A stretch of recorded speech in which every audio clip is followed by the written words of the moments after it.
That's never happened before. I know. Think you ran out of time? No. Thank you very much. I appreciate that.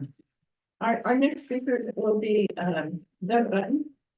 And he's speaking on a pre-application discussion with the P&Z about potential private airfield development near Island Park and Oklahoma Flats. And, again, we will have no comments in the questions asked on this presentation. 15 minutes, we need your address and your name. Good evening. My name is Doug Button. I live at 3944 Wiseau Way, Park, Idaho. I've been a resident homeowner in Island Park since 93. Been in Island Park since 91. Thank you. And a full-time resident since 2007 in Island Park. Moved here full-time. I had there might be some confusion on the step plan, which Leanne mentioned. This was transmitted on Friday, and I didn't have the attachments. I have the attachments now to this document. I'd like to share with you.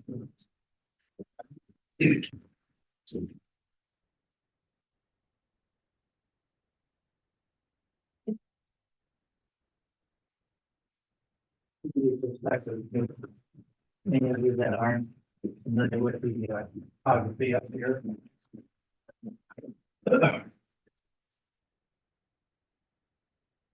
We purchased this property, that's my son Kevin. We purchased this property, as the document says, I think 2002. We've been working, 22, I'm sorry, 2022. We've been working on this development, this project since then. It's a document shows we address the wetlands concern there. It's a unique piece of property. It is surrounded, or it surrounds a gas station, the Island Park Cemetery, and some other property.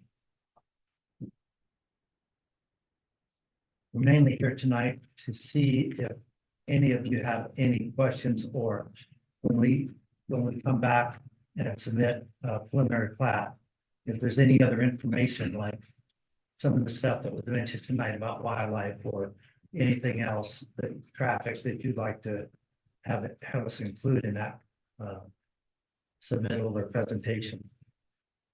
And so it's a meeting, it's a time for me to talk, but also we'd like to hear from you to see what your concerns are. When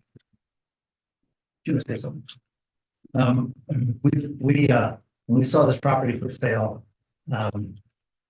we envisioned an airport from the start. That was our only projected use of this property. And as you can see, we've only included 30 residential lots on 430 acres.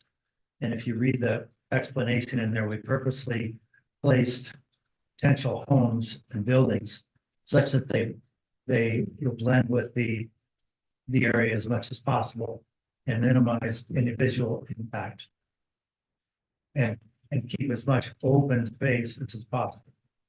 Of course, respecting the remaining wetlands, which is only 25 acres.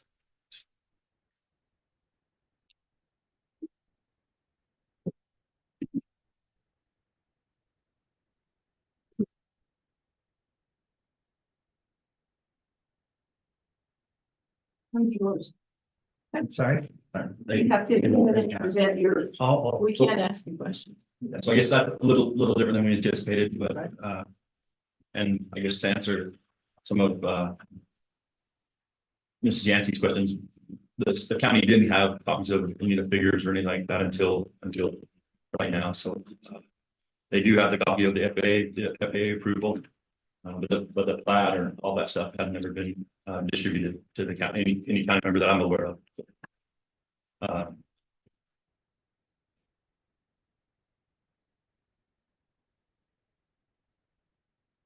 If you would like to expound on the type of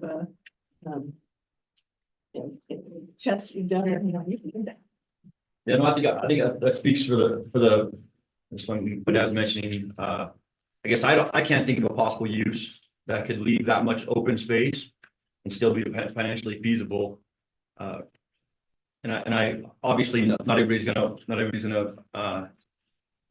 like airplanes and the idea of having airplanes around, but I guess comparing it to snow machines and things like that, it's, you know, these air parks will be second home, third homes. They'll rarely be and the occupancies. I live in an airport. I have a home in an air park right now in Afton, Wyoming, and I've never met three of my neighbors. They've never been to the property as far as I know. I think that part of the process, and then just thinking like, I think just naturally everything's air park. They think like this. They try to profile these people, but I think the people that will come into the subdivision will be great participants and great community members for the county. They'll be great neighbors, keep their property pristine. We won't be there as much. We'll be renting them out to second, short-term rentals and things like that. There's a lot of bright sides. I guess that's my whole point in the meeting is like, obviously there's gonna be people that disagree with this project. That's unquestionable, but I think try to meet in the middle land and try to figure out what's best for everything. Like the idea of just leaving it donated to the conservation easement, it's financially impossible for us. You know, we've both invested. I don't know what you guys read of the paper, or the email that Mrs. Yancey put out, but I'm not a huge worldwide developer with offices nationwide.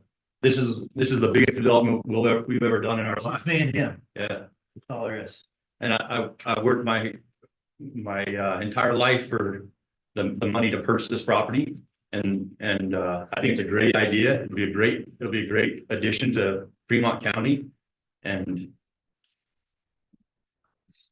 This will be, it'll take a while to finish, but this will be the nicest, the best, if not the best, but one of the best developments in all of Island Park. I mean, it will, it's only the second one I know of with paved roads in it, so that in and of itself is a pretty big deal. This ground, whatever historical thinking about it is, it's right on Highway 20. I've lived here for a long time. I love Island Park as much as anybody in this room. I think our development should be along your main thoroughfares. I don't think we should be cutting 100-year-old fir trees down so rich people could come in here and build a cabin and sell the rest of them off to people that they have a right to rent their houses, but a lot of that, only the money, the maintenance part of that money stays here. The rest of it leaves this area and leaves the county. The people that own these homes will spend money in Island Park and they'll stay here. These won't be short-term rentals. These people will, they'll be part of the community. Trying to think of any other questions you might have, but are unable to ask me at this time. yeah, we've been it's been a process too. Tom's helped us a lot, been informative. There's no insider information going, like we don't have anything connected to the Marriott or we don't have any deals with Idaho Department of Transportation. They give the same information to us as they'll give to anybody. There's certain rules and requirements that they have. The whole process though, like, and obviously you guys are aware of it, but like the special use permit process is getting amended in the county. As far as we know, we don't even have that much information, but we're just trying to, the building season on parks is obviously short. So it's really important for us. Like we like my dad said, this isn't just last minute stuff. I mean, we've been planning this for years, and it's really important to get stuff going this summer. And we're trying to.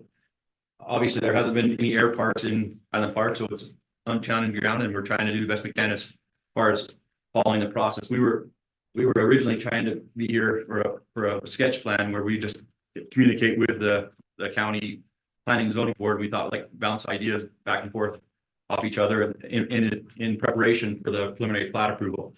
But I guess we'll skip that process now, and the next time we come will be a public hearing and a preliminary plat meeting, correct? For a zone change. Well, I got you guys, look like you have a really long meeting. We'll cut our minutes short, so we take up for Mrs. Yancey's time. Thank you. Thank you so much. Okay.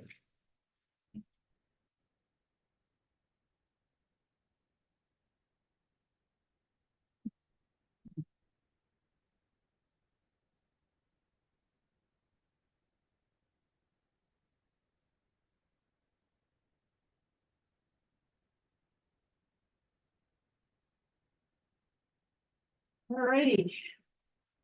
So our first thing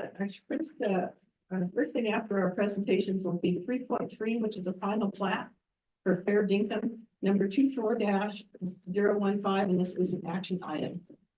Again, if you are planning to speak on any of the public hearings, make sure you're signed up. There's chairs over there if you'd like to grab some chairs.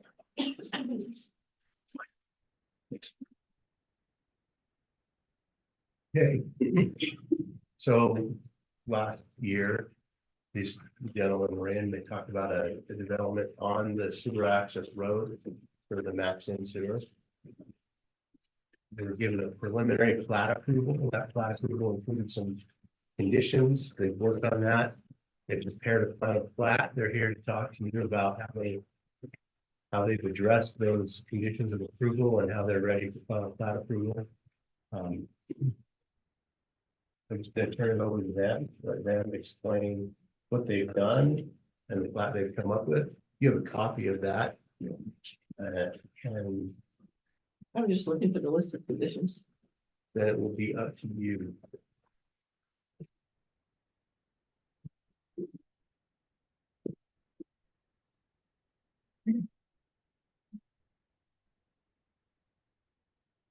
Well, Ray Rumsey, 7550 South, 35 West, Idaho, 83402. Tony Vance, 753 East, 1500 North, Shelley, Idaho, 83274. In one moment, Jim, this can go a little bit longer because they're presenting, and then we'll go at 5 The minutes. last time, we didn't time the. We don't, yeah, we don't Applicants usually find don't. these guys. Yeah, that's exactly right. We'll try to keep it under 15. So for the last time we were here, as Tom mentioned, we had the preliminary plat approval with some conditions, and we've been working over the last several months. And we want to just present to you our final plat and some of those things that we've satisfied in terms of the conditions that were placed on the preliminary plat. The first one was we had talked about dedicating some lots for having restricted use in terms of longer term rental, so that these units would not be used for short-term or transient rental. This would be an opportunity for the county to have dedicated lots in our development that would be used for perhaps somebody wanted to live there permanently, maybe there for a season to work. Those kinds of things. We agreed in that meeting that we would dedicate in our development 12 units to those kinds of living in there. And so in doing that, the county, we're working with Tom and the attorney to make sure that we had specific language that would help, I guess, restrict that or make sure that happened. And so we created the document that we've shared with the county attorney and Tom to make sure that that's in place in terms of when those are being built. So that's the first thing that we talked about as in terms of the condition. The other thing we talked about was the final plat is done in phases. And that what we had decided on that was we're going to do it all in one phase. And this is just a page out of our civil drawings. It just shows that instead of phasing the one side of Lagoon Access Road or the other side, that it would be just all the infrastructure would be installed at one time. And okay, so water, power, sewer, gas, and we plan on start putting that infrastructure in this summer. So that will be taking place during the months of June, July, and August. The other one is, the other condition was the sewer, the lagoon access road wouldn't need to be realigned. Because of the intersection right across the road with this Shoshone. And this just shows a clip out of our civil plans that the lagoon access road would be realigned so that where North Big Springs Loop Road is and Shoshone, it'll be a proper intersection instead of having a kind of an intersection that's off. And so that'll be a part of when the infrastructure is installed this summer.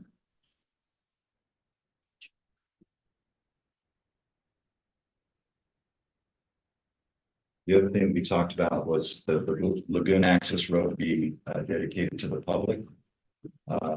So that will be accomplished through plat. And so we made a note on the plat that that road will be dedicated to the public. That was one condition.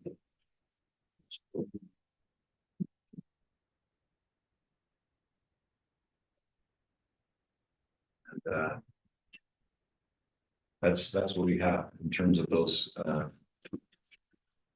conditions that were met from the previous meeting that we had with preliminary plat. Can tell you that all of the civil drawings have been completed.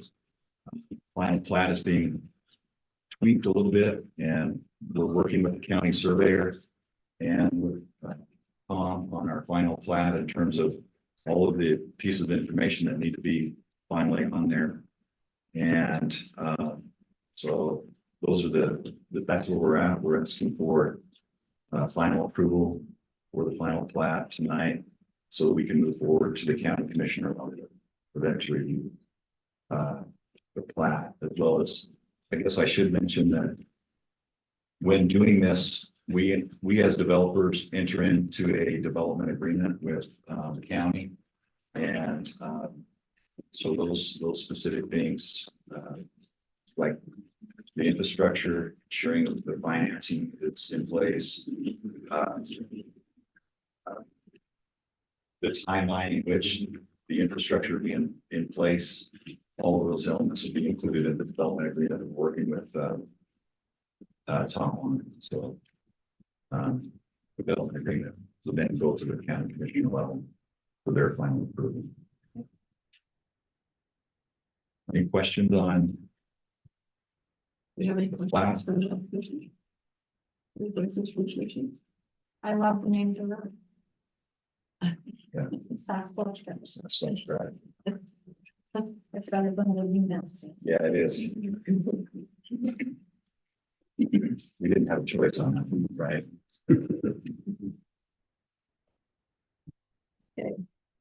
Tom, should we go ahead and discuss among ourselves? Do we have any questions? Yeah.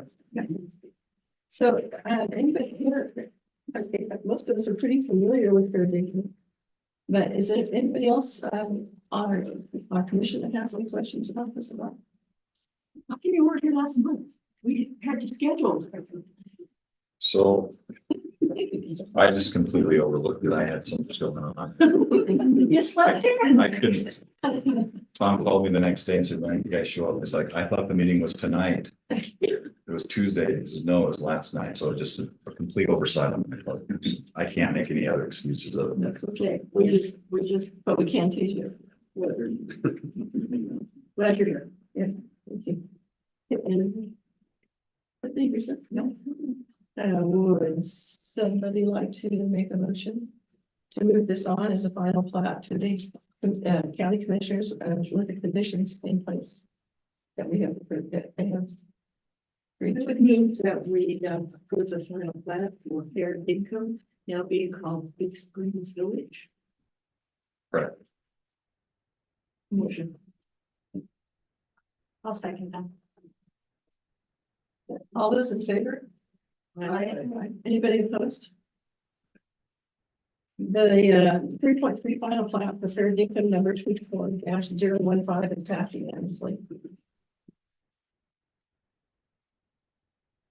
Okay. Thank you. Thank you. Thank you.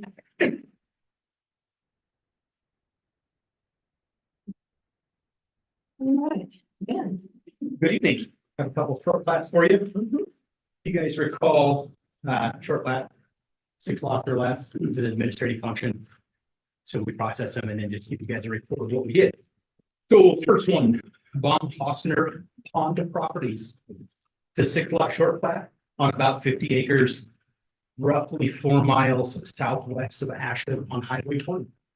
Can you show us where that is? Right? Yeah, okay. I think I'm not from this area down there, so I don't have any idea where it's at, except it's along 20. Thank you. That helps. Yeah, the very top of that's the curve that goes right into Ashton, right? There, yeah. Yep, and that's good. Okay, so that's sort of right there in the 45 zone. Is that the 45 zone? So we're in it. I think it's going on. I forgot about Yeah, I think that's right after. Where's the frost? Oh, that's what it is. It's a bit wide, a little bit more. Okay, here we think.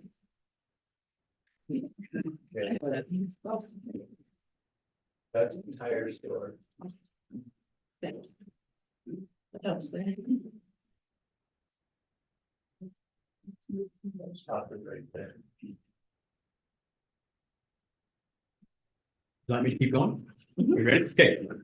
The second one is Red Z Inc. It's a 5 lot short plat on 6.5 acres total, roughly 7 miles northwest of St. Anthony at the Sand Dunes. Oh, that one's it. Correct. Adjacent to the same. That's all I have. I have a question. You bet. about short plots. Have they always been handled this way without planning and zoning commission going on? Since 2011. And maybe before that, but I know that's how it's in the 11 code. Yes, sir. Said, where's Red Rock Road? In this line of yours? On the side, Red Rock Road is right here. On that side. Correct. Okay, What was that? It's this one right there, this big diagonal crossing. Okay, I see where you are. Yeah, okay. Yeah. This is the RV park that's out there. I thought the RV park was. It's already there. Yeah, Okay, that's what I was. so a long time ago, before anybody kept any clear record, somebody started that RV park. And, Well, it was the T-Bar-T, yeah, and they basically started it. Before that, it was over beach. I used to swim, in the swimming pool that's buried under sand out there. That's all like. and then about 20 years ago, the owner turned it into a condominium and sold those lots individually and kept the out parcels. Right. When he did that, the county didn't have a procedure for processing that application. We didn't have any, apparently, any rules for it. Yeah. So it was completely approved administratively. There wasn't, there's, the record on it is not clear at all to me what happened. But when they recorded that, the plat for the condominium creation that allowed them to sell those RV spaces did not include any of these out parcels that are on this plat. They remain technically unplatted land that was not part of that development. Is this the only private land in that particular area? Yeah, it's all Everything beyond that. around all it's the way beyond.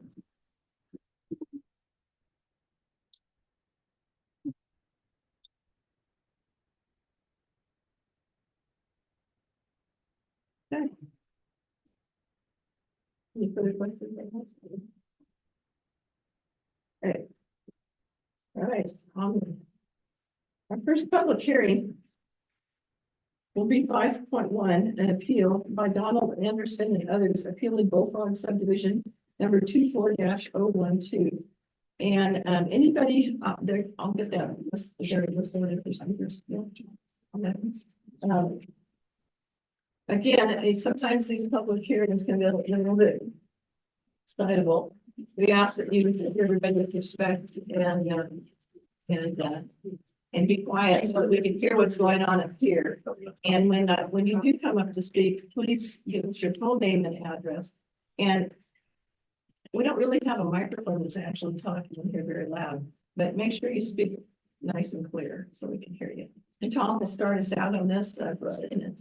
So the brief summary, there was a short I fire. just know that I'm repeating myself on this. Right. Right. You should sit in the audience or. Well, I'm not doing timing or anything else. Yeah. right?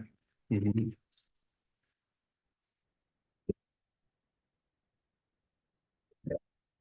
So the owner, Seth Field, applied for a short plat.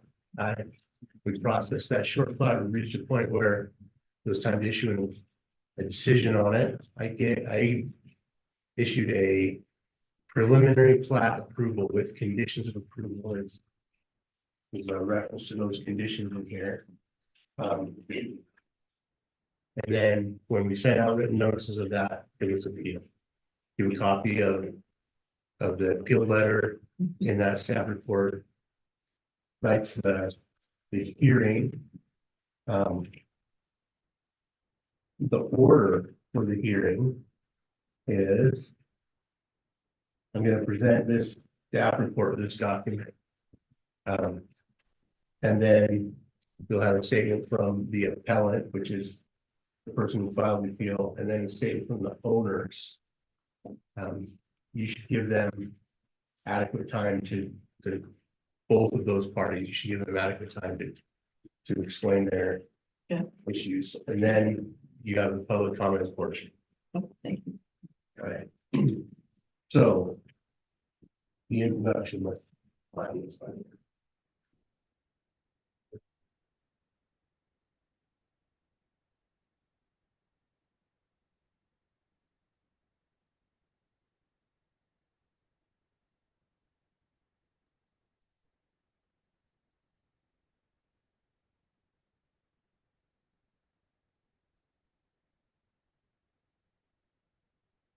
This Parker, St. Anthony. It's right here, in this order. Take pictures.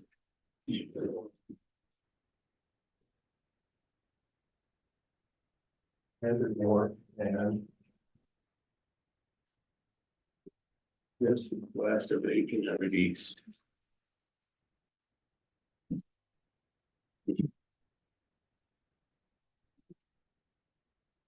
When they applied for their short plat, I'm on the background section now. The county maps are around the wetlands layer. And so we applied to them, you might have wetlands, you need to check into that. Our wetlands layer is not guaranteed to be 100% accurate, that's why we tell them we need to study your property. So they engaged Intermountain Aquatics to prepare the site evaluation. And following that report from Intermountain Aquatics, they showed that to an engineering firm, Williams Engineering, to see if it would be possible to construct the septic systems needed on the property. Williams Engineering said they thought they could do that. They went to the health department and said, can this be approved? The health department said, it's possible that can be approved, and then they applied for their plat. As a part of that process, notices were sent inviting written comments on the application. Several of those comments were received. After reviewing the written comments and the application materials, I contacted the engineer to follow up and say, I've got this application that says you said that septics were here and could be built here, and he talked through what he said and said, yes, that can be done. Then I contacted the health department, said, I've got an application that says you think this property that it's possible to approve permits, and they said, if the engineering firm designs the systems that they said they would, we think these permits can be approved. So then I issued a preliminary plat approval. Normally in short plats, we're collapsing the process into one approval, right? We're doing preliminary and final at the same time. But it remains possible that if someone has an issue that they're ready for preliminary plat approval, but there's further engineering work that needs to be done, we can issue preliminary plat approval. And so that's what I did. And I issued with the conditions that are shown there under item 8 at the bottom of page 3 and the top of page 4. Then it was appealed. And the issues on appeal, in my letter, I note that the concerns expressed in opposition to the subdivision were anecdotal. We had written comments that said, there's wetlands here, we're concerned about impacts to the wetlands. The owners had a study done by a reputable firm that said, there's some property here that's not wetlands. In that process, this was the point of disputed fact. People said, it's wetlands, you can't develop it. The applicant had a study that said it can be developed. I relied on the more rigorous evidence in the applicant's documents to issue the preliminary plat approval. The notice of appeal raises a number of issues. It says that there's no explanation of the basis for the decision or the facts relied on. It says it's not consistent with the comprehensive plan. There's a list of issues that they raise. You can see those there. My note under item 8 on page 5 is that these are almost exclusively just unsupported and unexplained complaints about the decision, their assertions, and there's no explanation about how any of these claimed defects are in fact errors on the county's part. And the owners wrote a response to the appeal as 2 parts: a letter from their attorney, who said that the Bloomfields presented evidence they can meet the required standards. And then the county's reveal, during the county's review, the opponents failed to support their concerns with substantive evidence or facts on the record beyond your anecdotal evidence. On filing an appeal, they again failed to provide any empirical evidence. As a matter of Idaho law, the county is entitled to interpret its own ordinances, and the administrator's decision was correct in the opinion of their attorney. A letter from the owners was the second part of their response, and they went through a number of points that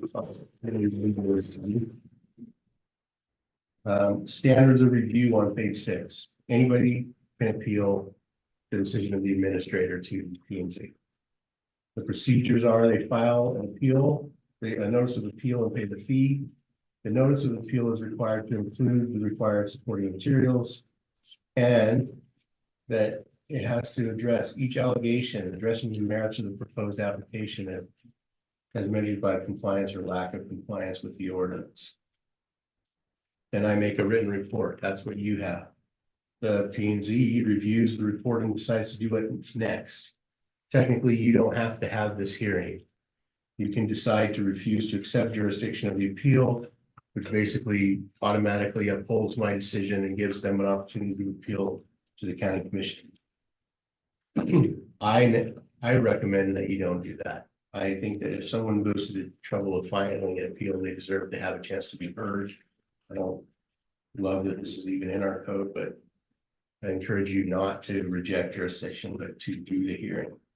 Following your hearing, you can decide to affirm, modify, remand, or reverse the decision. If you want, there's more information about that there. The standards for deciding an appeal are: you review this, you determine if the decision, or if I made the decision fairly and reasonably. Goes through standards for hearing, standards for appeal applications. I don't think the appeal actually meets the standards required, in that it doesn't clearly explain why the alleged defects are defects. So on the discussion analysis on page 8, they're appealing the preliminary plat approval. Copy of this decision and its supporting documents can be found here in Exhibit 1. The important points are: the owner submitted an application that included substantive, technical, and professional evaluation of the ground to determine if and where wetlands were located. If, given the wetlands finding, it was possible to build safe septic systems, and the owners did not even apply for their subdivision until they had this information. they did this work ahead of their application so that their application was adequately supported for approval. The opponents to the subdivision offered comments that the subdivision would be unsafe or would harm sensitive wetlands. They did not offer technical or professional evaluations in support of their concerns. The administrator relied on the studies provided by the owners to determine that the concerns about wetlands could be safely addressed. They had a study that said, here's the wetlands. They had an engineer that said, we think we can design a system that works. And that analysis and determination are contained in the findings of fact document. The appeal claims the decision violates state statute. Claiming that the decision does not properly and sufficiently state relevant contested facts is puzzling, considering that's pretty clearly in the findings of fact document. The appeal document claims the decision is not consistent with the comprehensive plan. Established law in the state of Idaho says when someone meets the standards in the development code and the zoning ordinance, the comprehensive plan is not a get out of jail free card that allows you to deny applications that meet those. And the policies of the comprehensive plan are what we use to guide us when we create the zoning ordinance, and the assumption is zoning ordinance fits the comprehensive plan. It's not enough to point to the policy of the plan and claim the policy is at odds with the decision, and then insist the kind of decision was wrong. The zoning ordinance is the regulation, control, review, and approval. The appeal document claims the decision violates Fremont County Development Code, and then it goes on to list a kind of a laundry list of provisions of the Fremont County Development Code and claim that they were violated, but it doesn't really explain how the plat doesn't conform to most of that. What it does do provide details such as the claim that minimum lot sizes are too small, gets the code wrong. Minimum lot size in that zone is 1 acre. The average lot size has to be 3.3 acres or larger. The plat meets that requirement. So your next steps, complete the hearing. Today's hearing is a public hearing. The procedure is the same as any other public hearing. Just have to be particular about the order, right?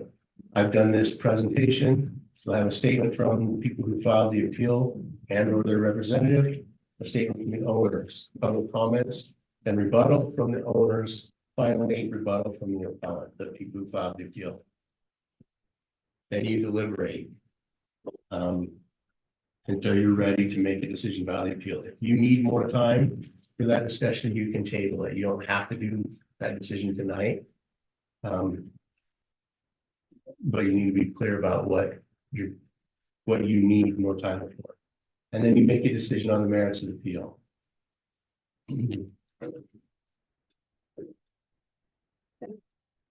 I have a couple of questions. Yes. Since this is the first time we're seeing this, throughout the game, could you describe what this subdivision is? How many acres, how many proposed lots?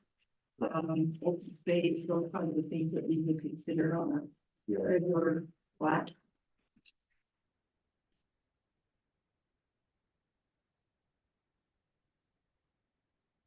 So The plans and files that are maps that can show. I'm going to give them a summary and then you can explain your subdivision in depth if you like.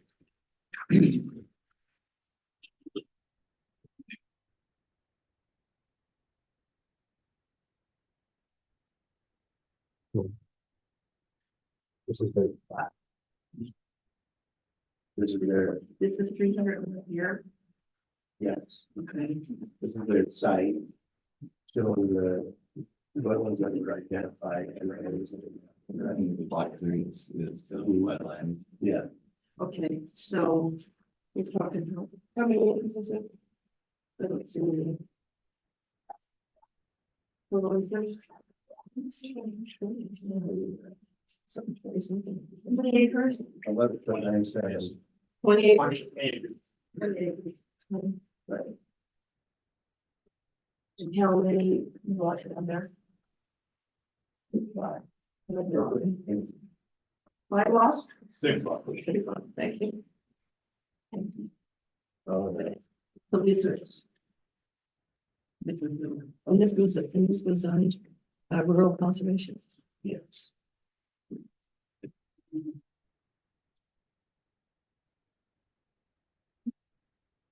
They met the open space requirements. Thank you.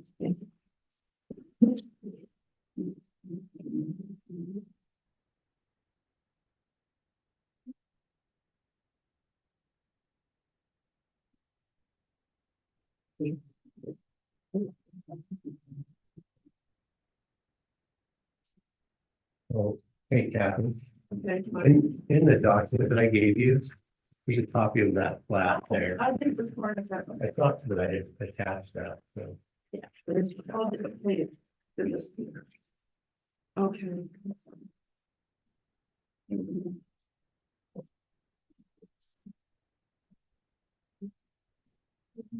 Any other questions about the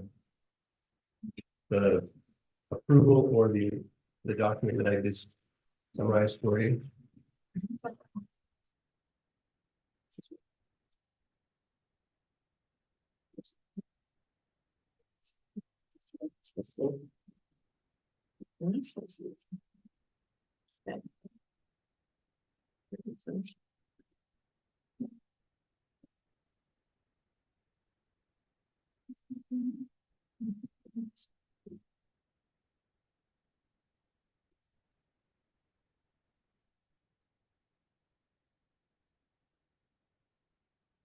Okay.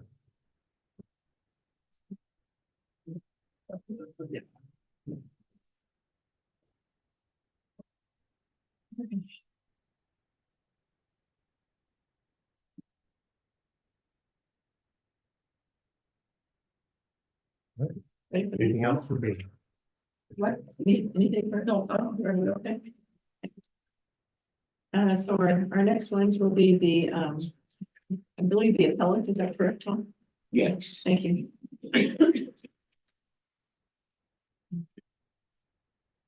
Again, if you just let us have your name and your address and all that stuff. And how many minutes does he have? I believe on this, oh, what's your, oh, he's refused. Dennis, can you do this for on fire, please? Usually 5 minutes, Well, but on this, but on him, but he's long, okay. you need to give them a reason. Right, these three will get longer, we're not gonna run out that one, if they actually public. Public folks, we can get 5 minutes.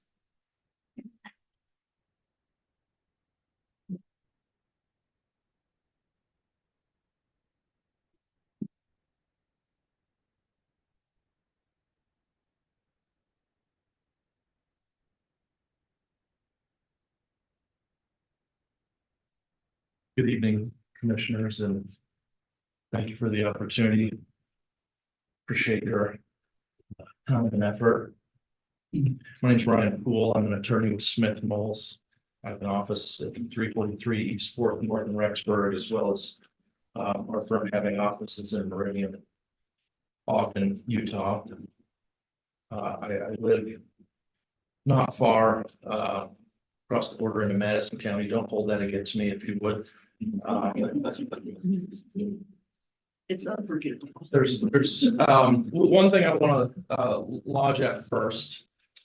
And this is a procedural issue which may be true. And if it is, it's problematic. It's a threshold issue, which is the appointment and composition of the commission and the appropriate residence location, associated number of commissioners, and the commissioners being no less than 7.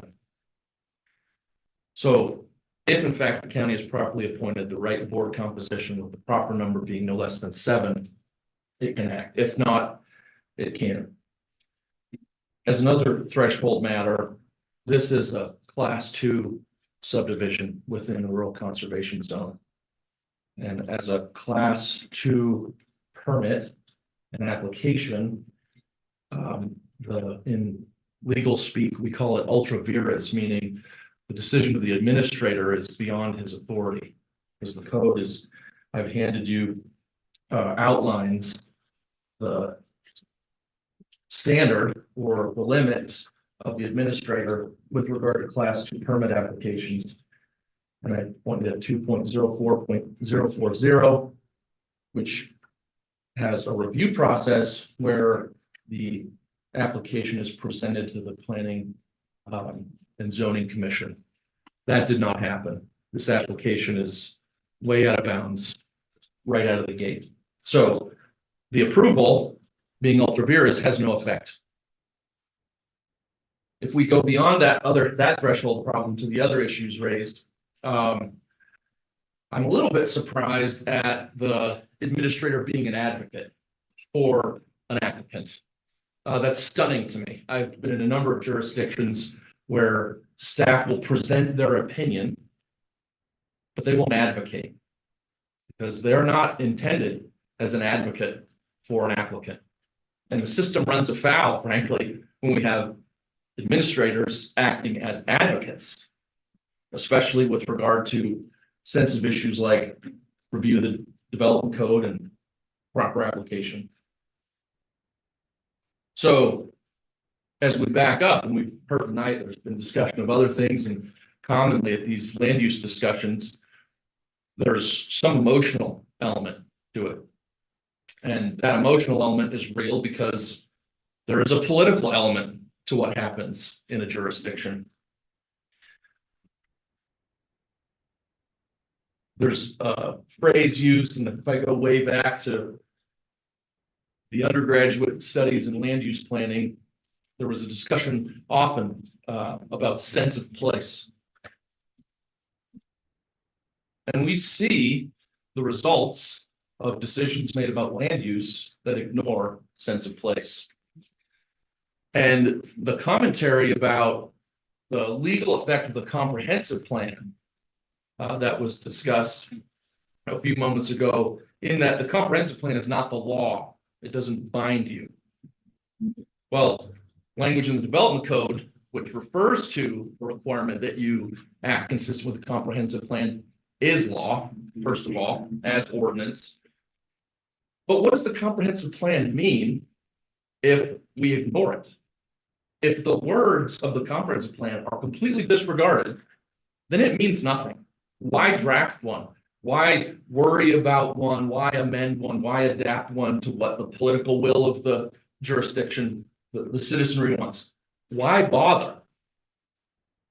So here, the decision, which was just defended through some advocacy, mentions, well, I did outline facts. Well, let's look, for example, at one of those findings under 4A, little a, and then little I. The application is consistent with the comprehensive plan, period, with no explanation. Yet, we heard through some advocacy a few moments ago, there was explanation top to bottom. The explanation, little I, quote, because it is for the residential use of property that has been designated for residential uses, close quote.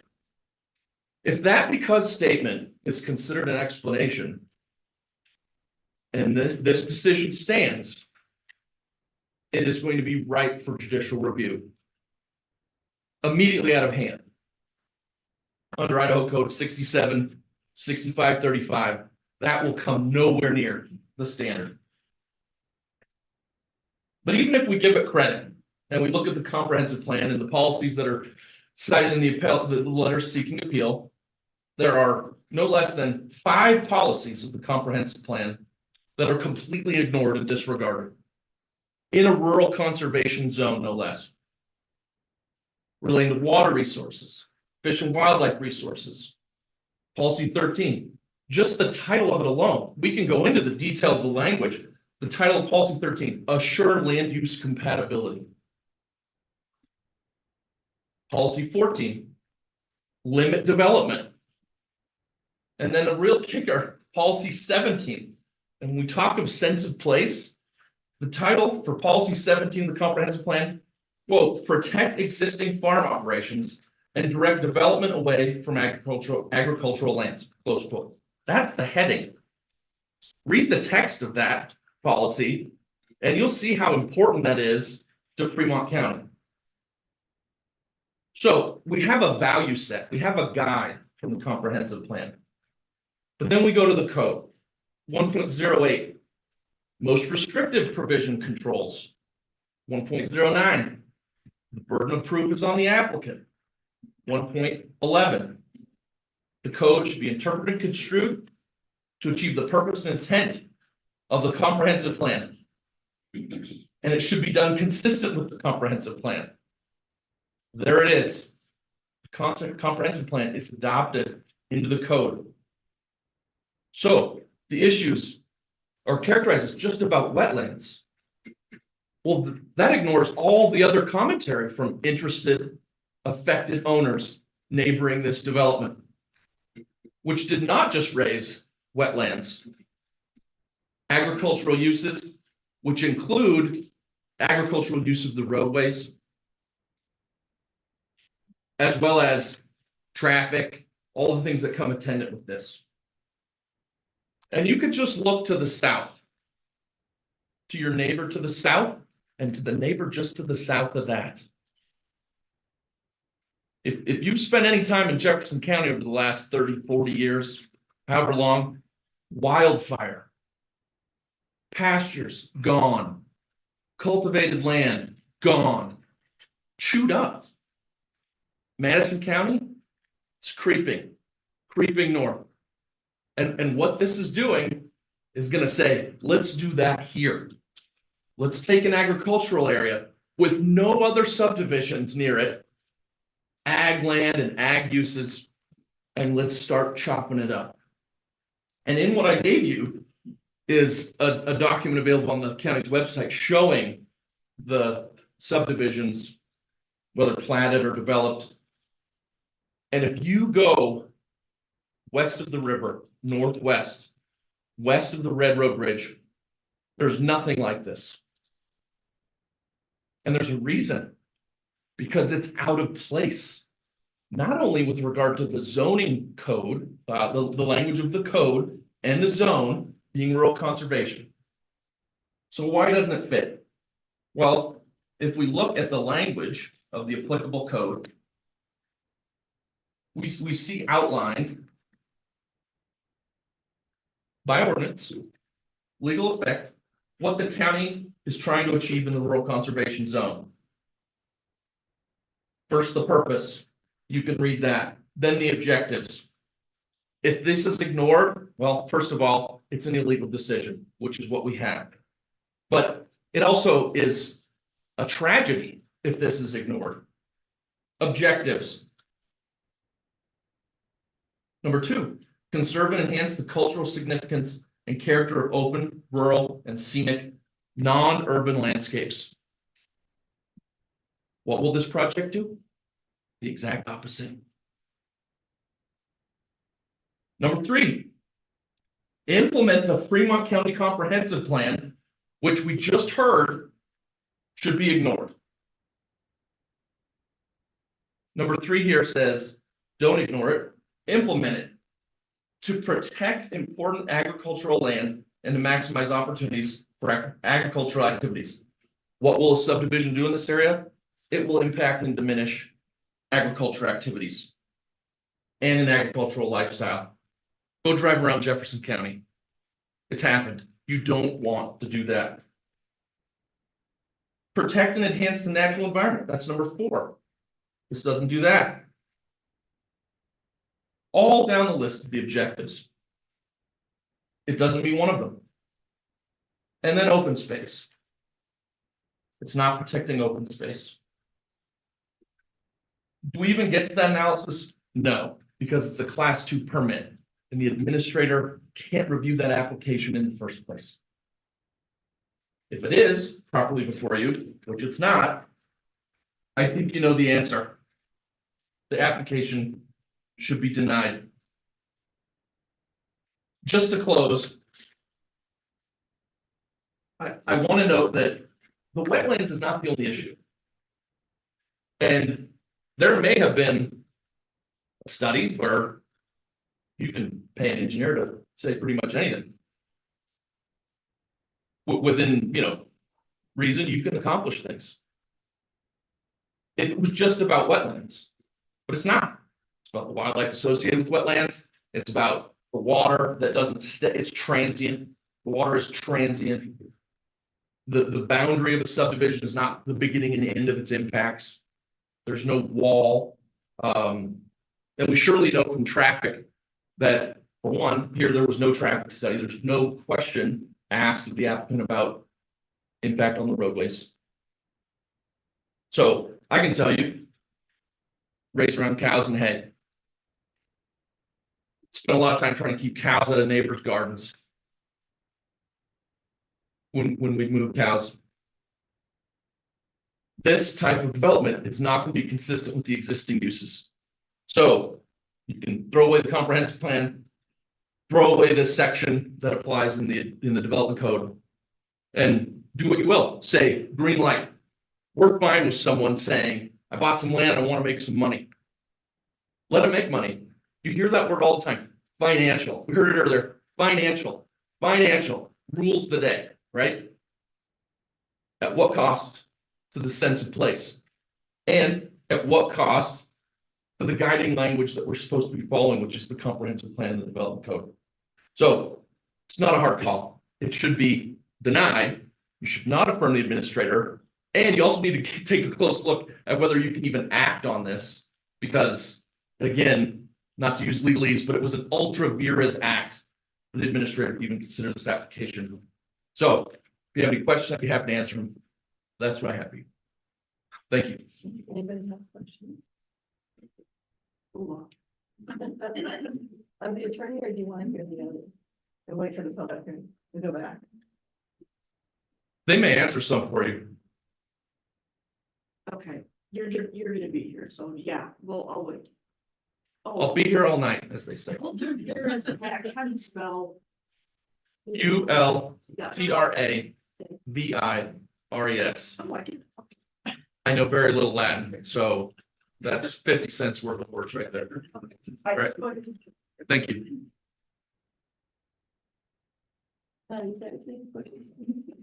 So now we'll hear from the owners. Again, there's actually really no time limit, but don't get too red. Yeah. I won't worry. Okay. I have my attorney here. Name and address. Name and address. Anyway. My name is Seth Bloomfield. My address is 1751 East, 300 North, St. Anthony, Idaho. 83445. I have a written statement here I'd like to make, and it's mostly for my neighbors. It's just a little bit about me. I haven't had a chance to really meet all of my neighbors. I've met most of them, but since this has happened, nobody wants to talk. So, since we're all here tonight speaking in response to this appeal, I want to share some backstory. Megan and I are, my wife, are originally from Arizona. Our families have been involved in agriculture in that state for generations. My family has been growing beef in that state for 146 years. That's my background, is in agriculture. That said, Arizona is hot and crowded. Megan and I were looking for a different place to raise our family. And after 4 years of BYUI, we decided to stay in the area. I've always had a fascination with plants and farming and irrigation, but never considered a career in agriculture. I changed my mind after I was introduced to regenerative farming in 2016. Consumed a lot of material on the subject and dreamed of finding a piece of land to work with and influence, something I could work on my whole life. We wanted to be in a place with seasons and water and distance from the urban sprawl. In the meantime, I changed my major at school from construction management to agronomy. When I was studying agronomy at BYUI in 2018 to 2022, I ran a hydro seeding business. This gave me the opportunity to travel all around the area from Pocatello to Island Park. Of all the places I went, a favorite was coming to hydro seed the yard of Cameron and Michael Benson. They're now my next door neighbors. I did that in 2018. I remember driving down into the little hollow that we all live in and being impressed. I remember standing up on the Egypt bench in their yard and looking over the river bottom and saying, man, if I could live here, I would have had it made. And but I bet land never sells here. I bet people just keep selling it to friends and family. And I went on with my life. I wasn't in a position as a student to be buying any land. A few years later, Megan and I decided to look for land, and we found a listing for 20 acres and a goofy looking house. The location was unclear, but it caught my eye, so I reached out to the seller and set up a tour. And I was surprised when the GPS led me to this farm, this 20 acres next door to this yard that I had serviced. It was December 2021. Celso Vasquez was the current owner. He walked me and my father around in the snow for a couple of hours. We spoke back and forth about the farm in Spanish. We really hit it off. I loved the place. Celso told me to email him an offer. And off I went, committed to buy a farm in Eugene, Idaho. Interest rates at the time were low, but I still couldn't quite pull off the purchase like I wanted to, and I was determined to find a way. We had a house in town, and we listed it to sell at the exact same time that rates began to hike. We were unable to sell the home in time, and we were unwilling to lose out on the opportunity to buy the farm, so we opted for some temporary financing to give some time for a long-term solution. The only thing I could think to do with the short time span that I had with my financing was to split some land and sell some off to a family member or some friends. In the summer of 2022, before closing on the land, I met with the county to learn what could be done with the land. I learned of the rural conservation zoning, the densities allowed, the open space requirements. I knew this was a unique wetland area, so I wasn't sure if homes could be built, but there are a lot of houses in the area, all within the wetland zoning. So I knew it could be done. After seeing the wetland map, including all the homes in the valley, and I saw that this farm was outside of the 100-year floodplain, I decided to move forward. I spoke with the Army Corps of Engineers.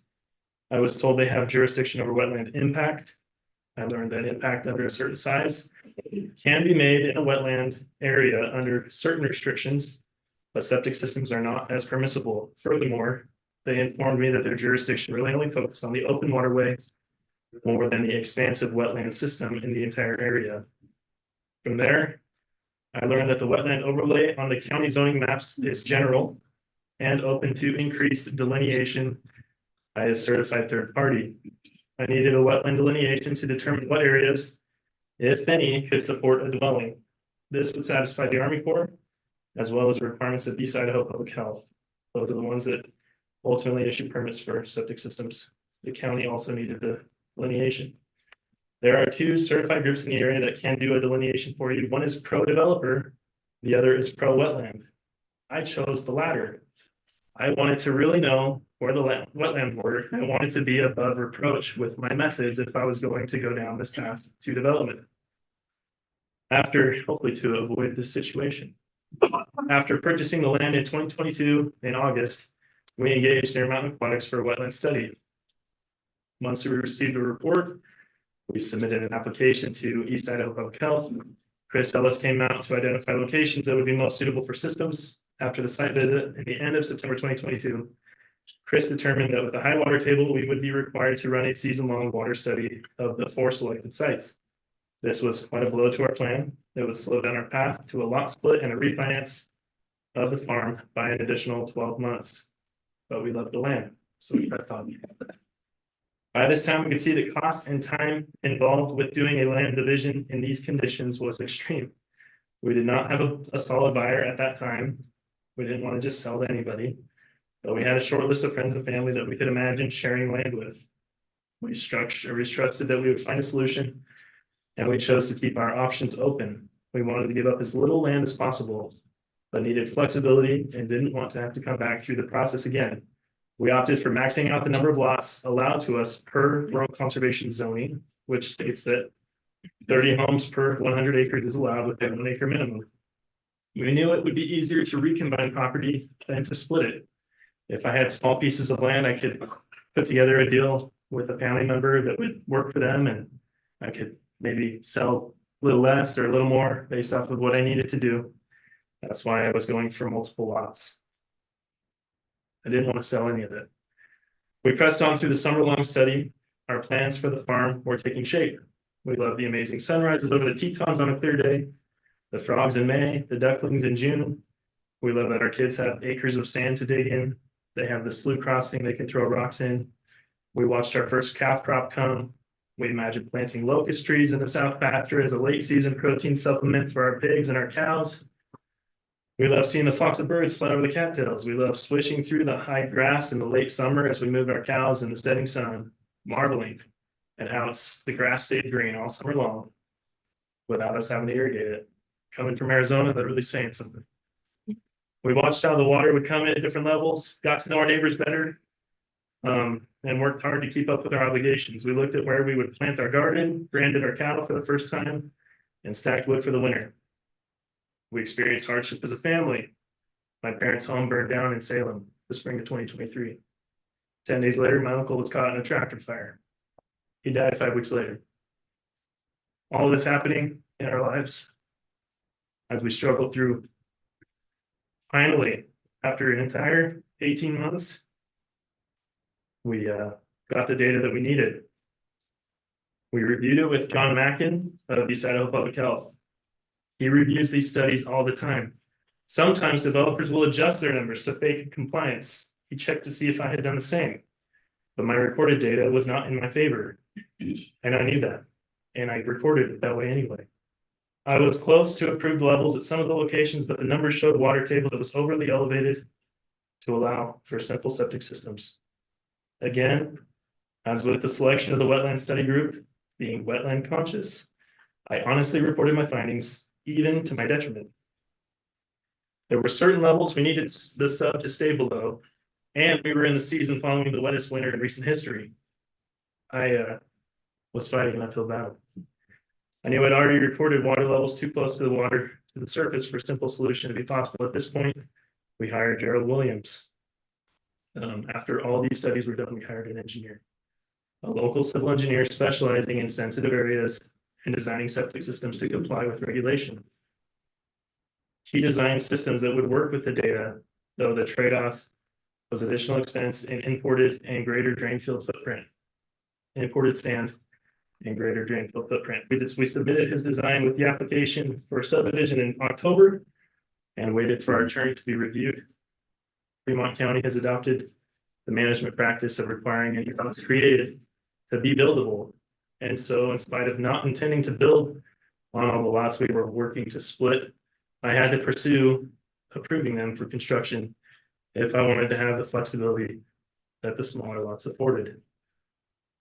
Our application was reviewed, the letters went out, the social wheels came off the bus.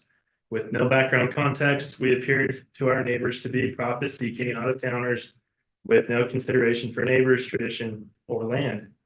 I hope that with hearing our story from start to finish, you feel differently about us and our intentions. I will say the kickback response from those around us has been so intense and cold, it's made us consider selling the land. After this is all said and done, we don't want to leave, but what's the point of staying if it's going to be like this? Since submitting our application in October, things have changed for us. When we submitted, we didn't understand how the land was going to work for us long-term with needing to split it and refinance. I know finance word's a big F word in here tonight, but it is a controlling factor in my life. I'm very young. I don't have time on my side in that way. So anyway, my cousin Brian and his wife Jennifer have committed to purchasing a piece of the farm that would allow us to move forward financially. We are ready to move forward with the final recorded plat. In the effort to complete this process, we do not really wish to change the current application at this time, but we are interested in completing the process so we can move on with our lives. I have certainly fulfilled requirements to allow for the division of this land, especially under the preliminary terms imposed by Administrator Clough of needing East Idaho Public Health approval and other pertinent improvements. I've learned a lot through this process. We've grown tremendously. In retrospect, one thing I might have done differently would be to share our vision and story with each neighbor we would be impacting, which we did with any that asked. Should ask anybody that's come to the farm. I always give them a ride around and tell them what I'm planning on doing. However, we've met those around us and most seem to do their own thing and keep to themselves, so we chose to do the same with our land. We made our lot layout with consideration to the way other land splits around us have been done. We focused density along 300 North, opting to keep the back areas more open, which works well with the wetlands and the slough. I hope after this appeal is put to rest, and the board notes that all pertinent studies and applications have been sufficiently reviewed, that the decision of Administrator Clough will be upheld. I uphold that the aforementioned approval was a decision made after full and complete consideration of all necessary points of data, with all due consideration made to the Fremont County Development Code. If I lack any evidence of careful consideration, please make me aware.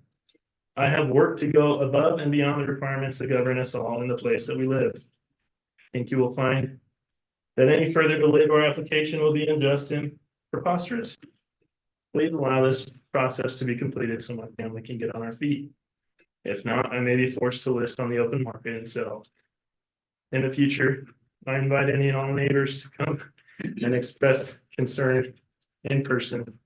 In lieu of gossip, the hiring of legal counsel, you're welcome around my fire anytime. Do you have a house in the parcel currently? I do. And where is that? So So. He lives in a goofy house, right? He lives in a goofy house. I know the guy who built it. good Very guy. well. Good guy. Yeah. From what I've heard, I never. No, You Okay. Okay. Apologize for being a little nervous, folks. Okay. Here's a map showing the 100-year floodplain. This is the property boundary here. There are some people in the neighborhood built in this. I am not. Here is the wetland delineation map. Let me zoom in on that.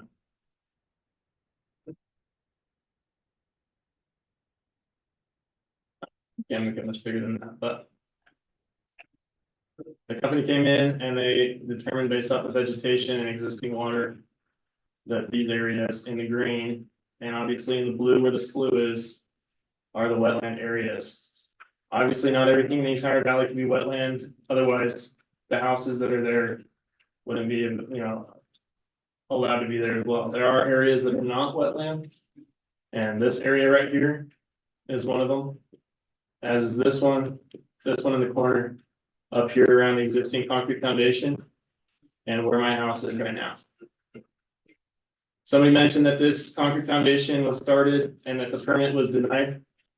I'm assuming, and I put money on it, that was because of the code at the time, the 2011 code. And prior to the 2011 code stated that any secondary dwellings had to be 900 square feet or less than 60% of the square footage of the primary dwelling. And without this being split, that wasn't possible.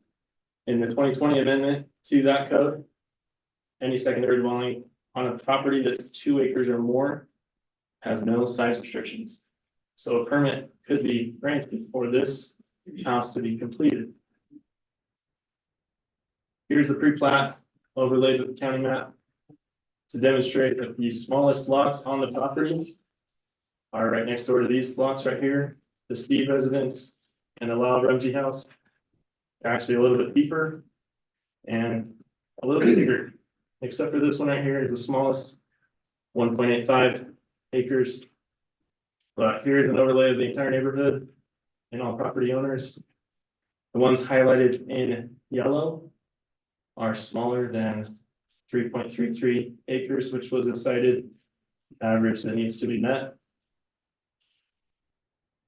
So that's my case. Open any questions. And hope we can resolve something tonight. Have one question. Go ahead. So it looks like according to the wetland maps that several of the lots still have wetlands on them, but the home site area is not wetland. Is That's that correct?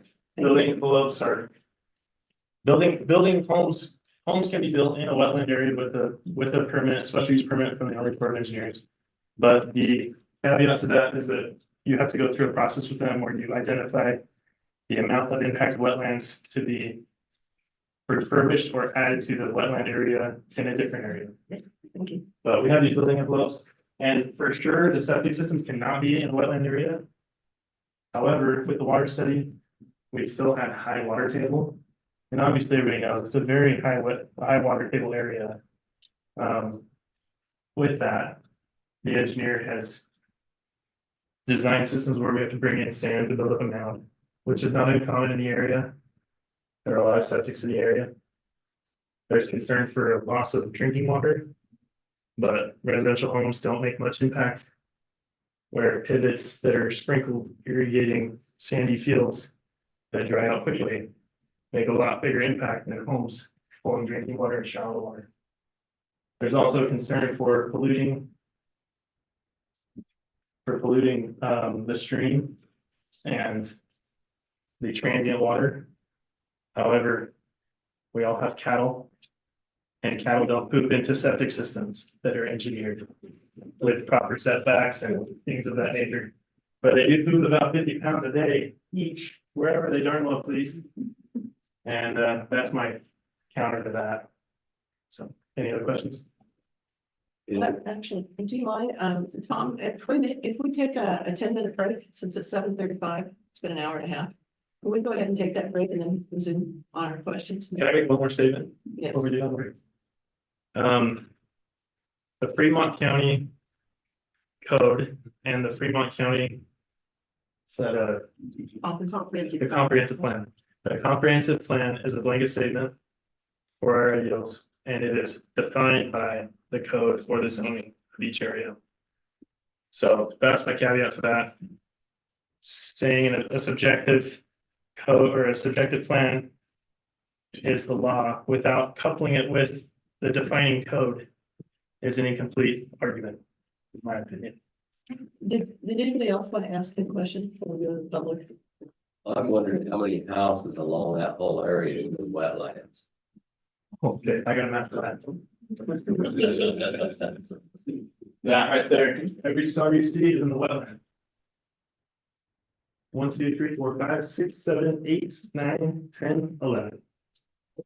How many of those homes were built prior to out of Fremont County having a development code on any comprehensive plan?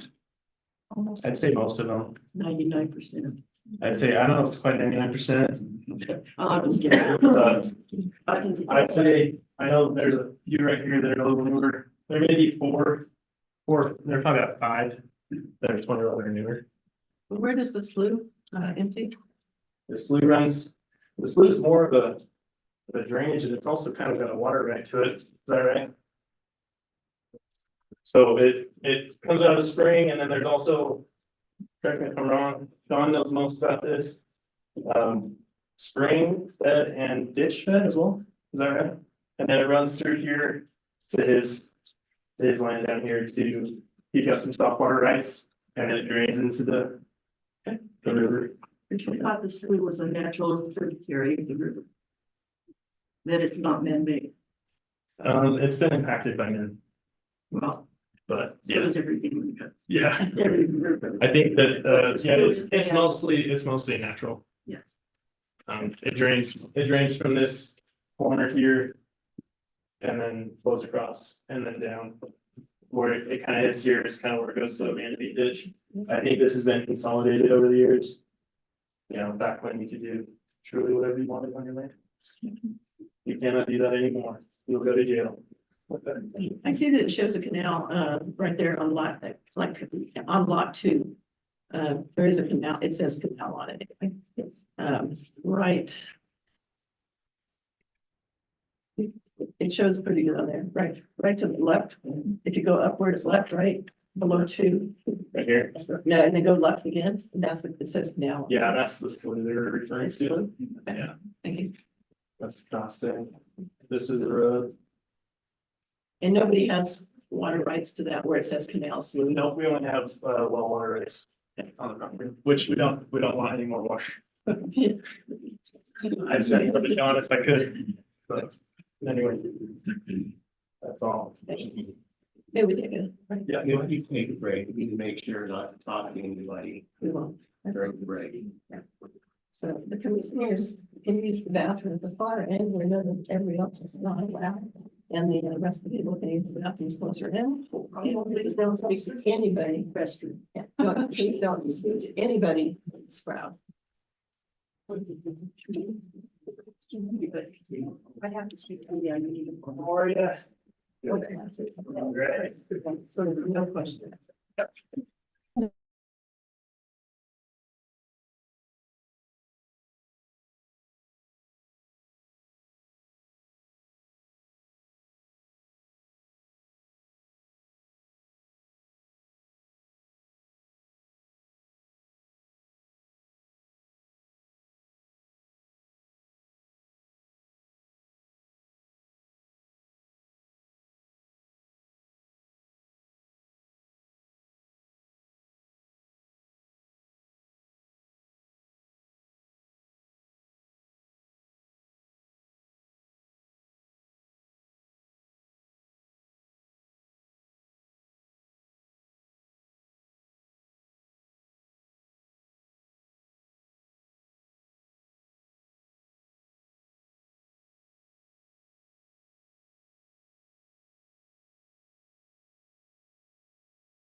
That's good.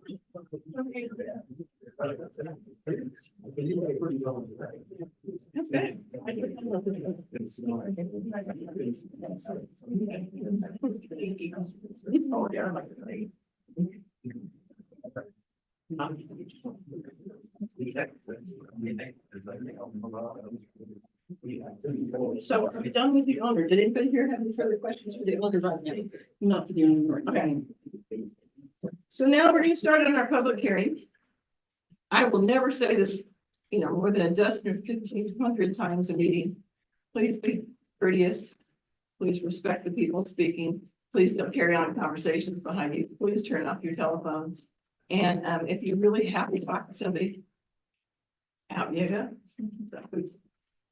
Okay, so our first one will be, is that John Lindquist? Yeah, council. Oh. I will do the. You want to do the end? Yeah. That's fine. Thanks.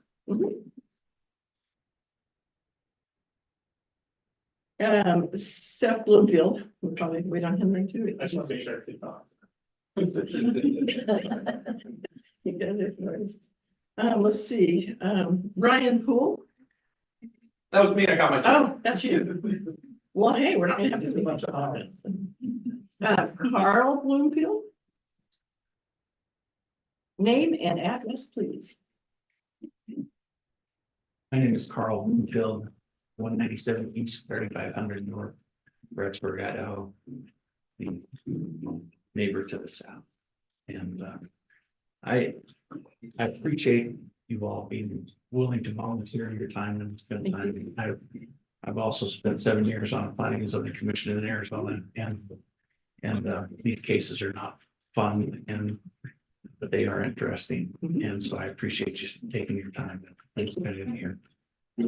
As I watched, I'm a civil engineer and I've worked in residential land development in Arizona forever. And because our farm and ranch was not big enough for me to take over, and from my dad, my brother took care of that, and that was enough. So I had to find my own. But in doing that, I became very involved in all of these issues.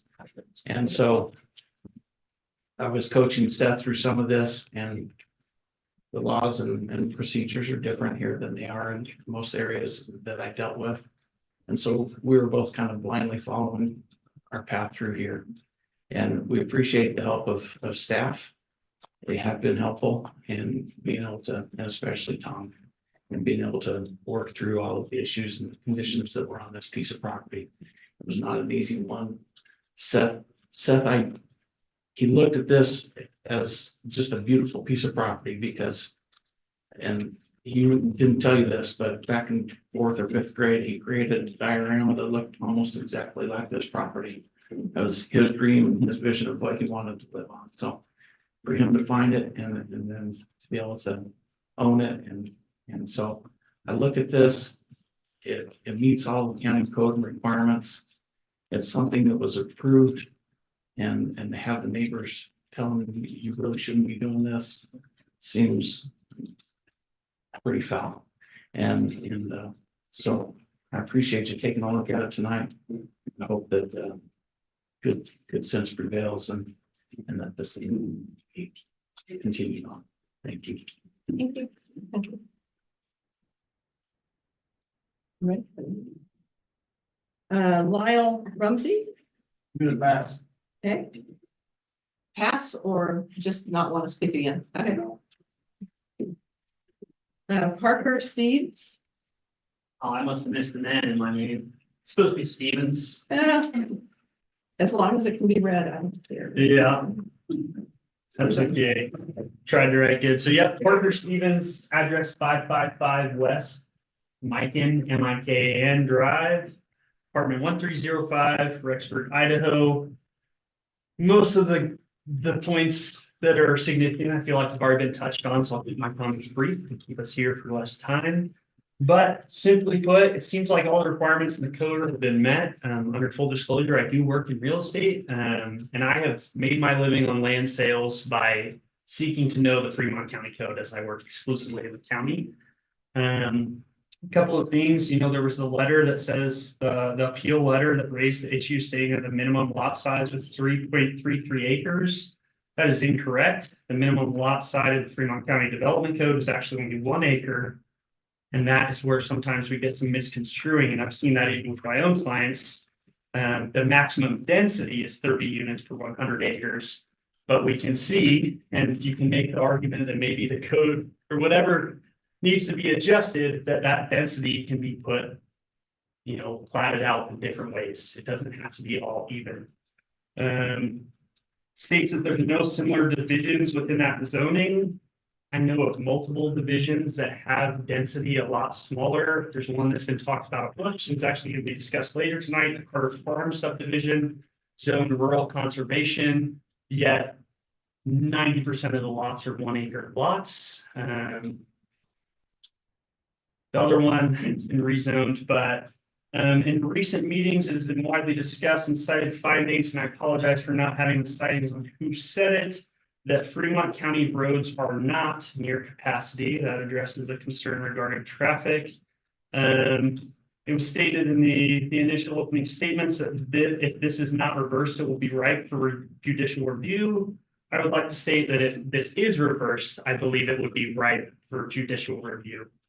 3 acres is hardly considered an urban landscape. There was reference to urban landscape. They raised the question about policy 17 in the comprehensive plan. The code does direct development away from ag land by the density requirements and ultimately by, here's the F word, the soft F word, by the financial prospects of higher densities in other areas. At least for me, as someone who works with developers, I tend to stay away from this zoning because the numbers aren't as good. Under full disclosure, there was a statement you can pay an engineer to say pretty much anything. On the same end, you can pay an attorney to say pretty much anything, although they might be a little more calculated in their statements. And I don't have that swing, so I don't claim to have that ability. Army Corps of Engineers does have jurisdiction over the wetlands issues, and it looks like sufficient time was put into thoughtful consideration about it. I mean, it doesn't, based off of looking on this wetlands map, it doesn't look like they were trying to just wipe it off and fill in the whole thing through the permitting process. It looks like some significant thought was taken into it, especially considering that the applicant, my understanding is right, is planning on living there too. They didn't want to see a dense mess hole either. Just seems a lot like rules for thee, but not for me. And so I'll keep my comments short.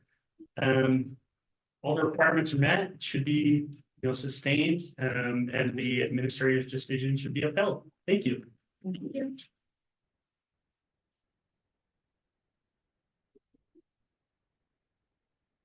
So after everybody's canceled themselves and everybody's already spoken, that was our last speaker. Is there anybody out there who is not on our list? Who was supposed to be on the list? Okay. And so we can go back to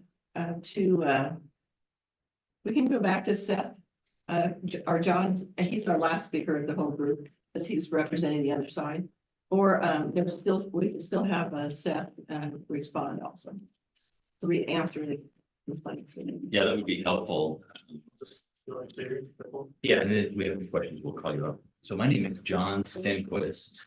And your address? It's 350 Memorial Drive, Suite 300 in Idaho Falls. And I am with the law firm Parsons, Bailey and Latimer. And I think we have to get some introduction. I went to law school because I moved pipe every summer in Ashton. And I decided that was not for me. So It's not what they should be. it's not for anybody to. And I was shorter than the barley. And so I decided I was going to go to law school, but I too love this area.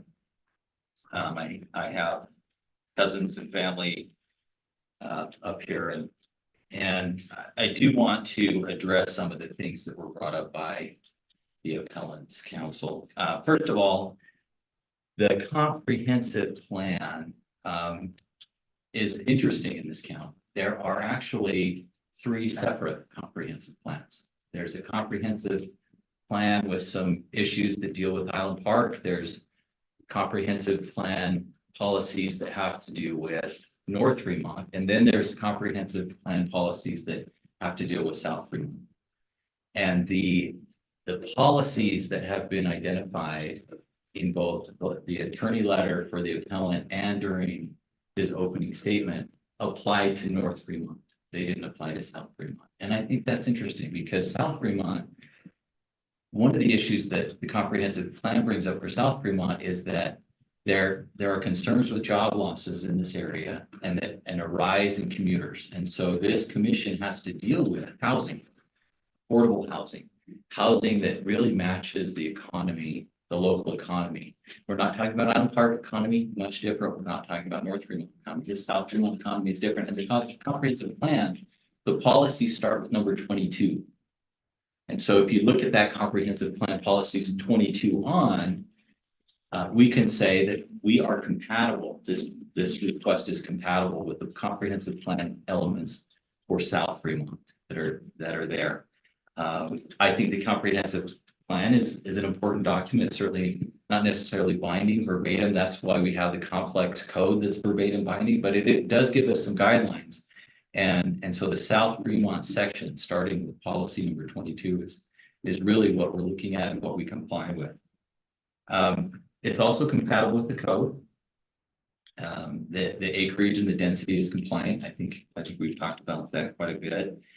Administrator Club has the authority to approve it because it's a short plat, and we've seen it even on today's agenda. I think there were several 6 lot subdivisions last year approved as I think class ones. I don't believe he advocated, and I think it's an administrator's job to look at a plan, see if it complies, and if it does, propose acceptance, and he's done that. Whether or not this is an ultra virus act, that's a legal term. Whether or not you have authority, that's really something that would have to go to a judge to decide. I don't think you guys have to address that. And I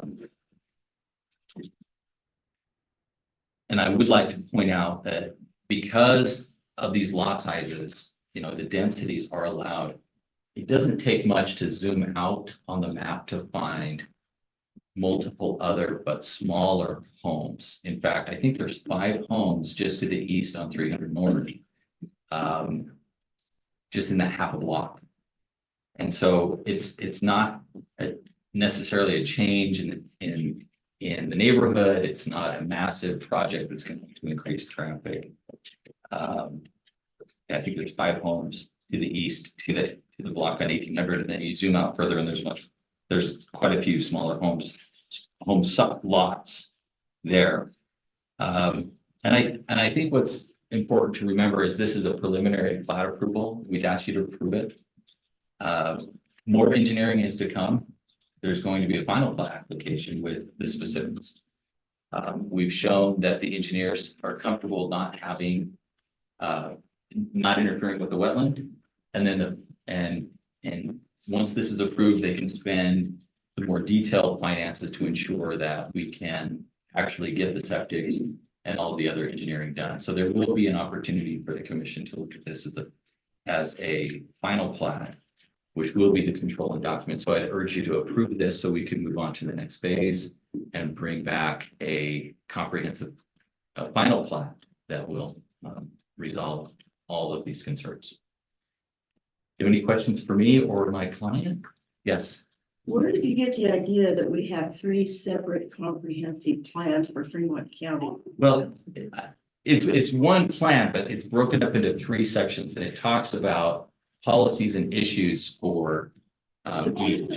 I spent 5 hours a day going through the comprehensive plan because we're going through a review of that. And would you point those out to me in the comprehensive plan? Where it's divided into the 3? Yes, okay, so If you need to use this, you can. I've got it here. Okay. Might be faster Okay. if I do a search.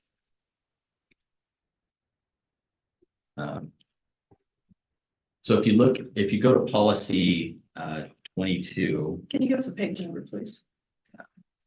I left my comprehensive plan home with all of my notes, and I didn't bring mine. Just look at. We need to. well, if you look at the index. If you look at the index. The South Fremont planning area. Policy, it starts with policy 22. Our policy ends at 18. Yeah, So I haven't found 22, I found 18, but I haven't found 22. That's what I was looking to see where else it was numbered different. we don't have a section 22. I'm going by the online version. Well, it's the version that we go Yes. by here, and it's read. Tom, I'm only showing up to policy number 18. Are we missing that? How about page 41? Okay. What does page 41 look like on your version? Let's see. This is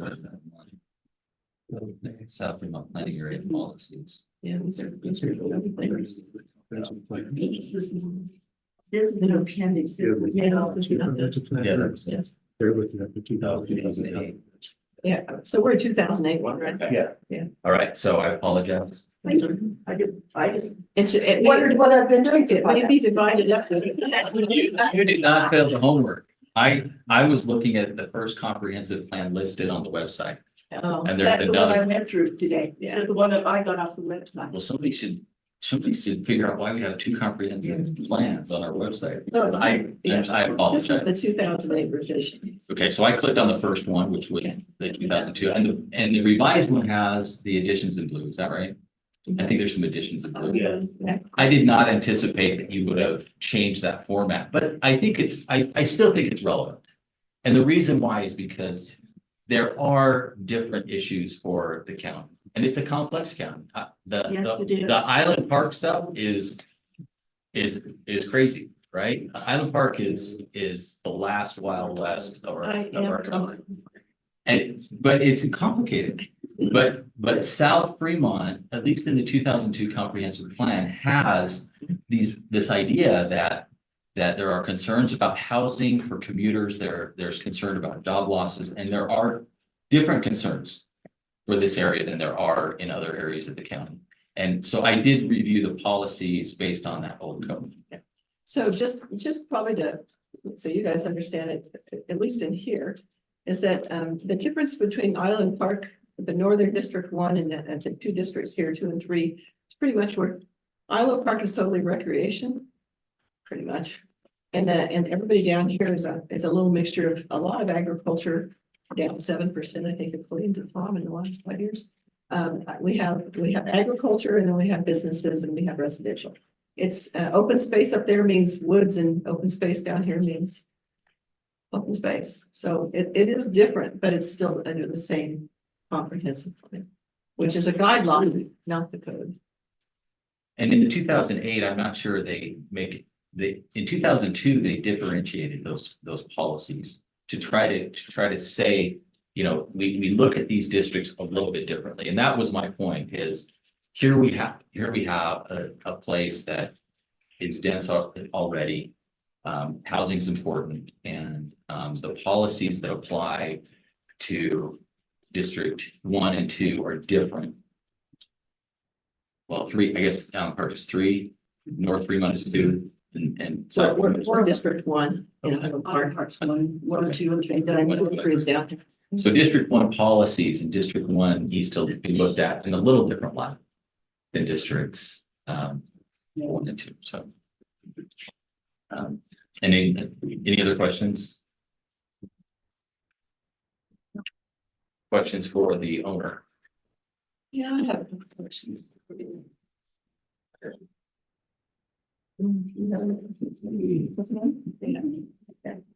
ahead, Gabby. Are you aware of the history of your property? How far back it goes?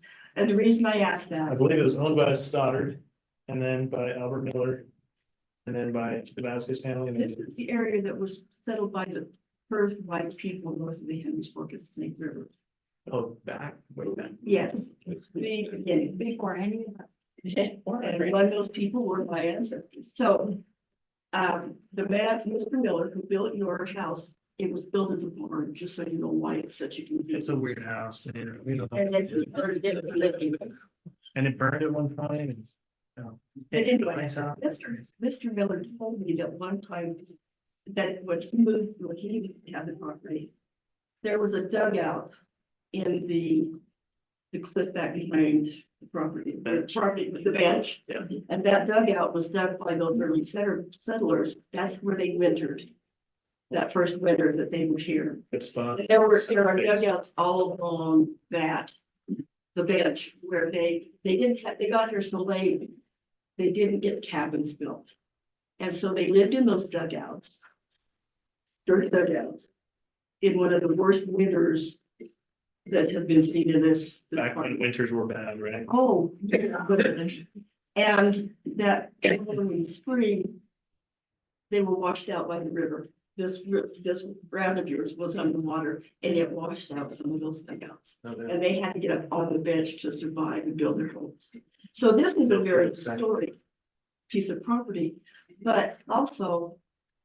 That slough. Is what's keeping the water on your property.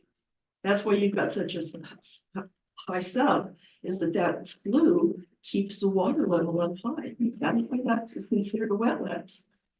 And my aunt and uncle live across the street from you. Well, they don't. They both passed on. They lived there for a long time. So my question is,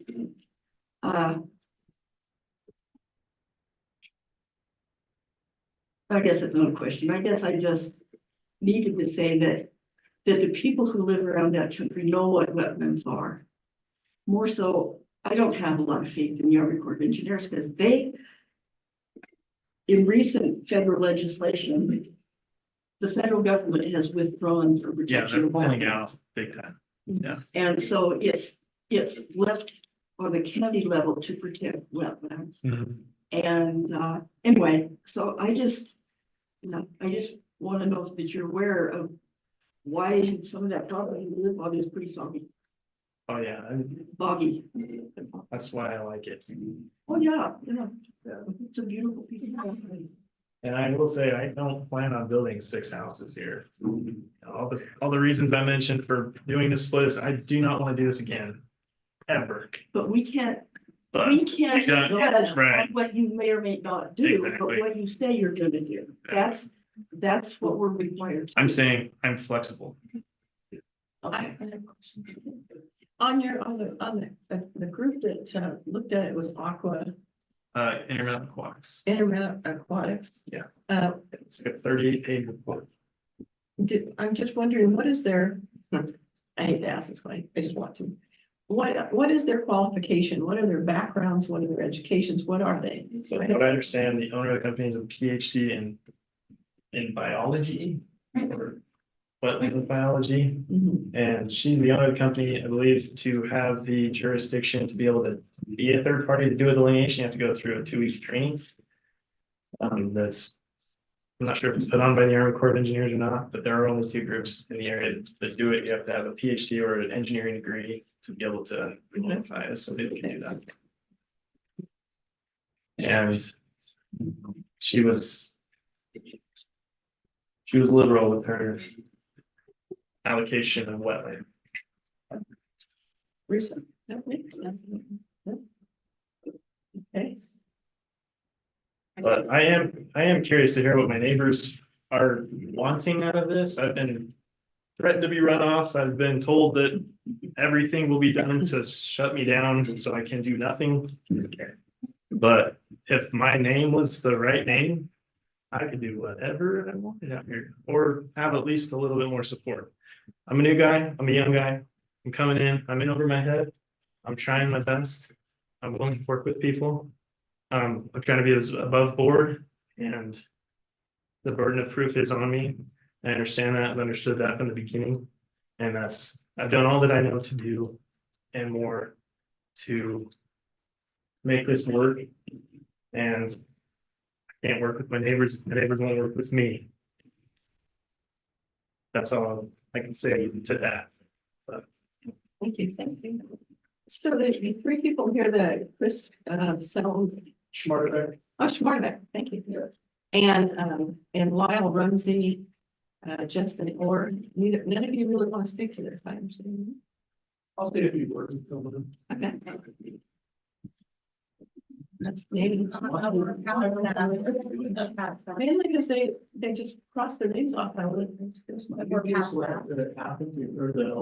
Oh, they're fine. Sorry, my bad.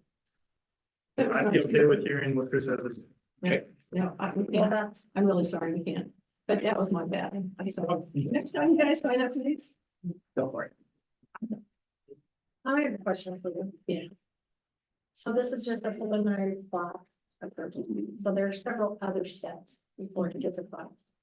Yeah, Yes. this is the approval of the best is right in the middle. Mhm. And it's the approval that you appeal if you want to know the decision. If we get to the final plat stage and we should have final plat approval, that's not. All right. No other questions? For the history, Kathy. Excuse me. Thank you for the history. That was cool. What was it, Dennis? Are we just discussing with us now? I'm just, yeah, I'm not gonna, so if there are any questions out here, and we can go back to him also, so.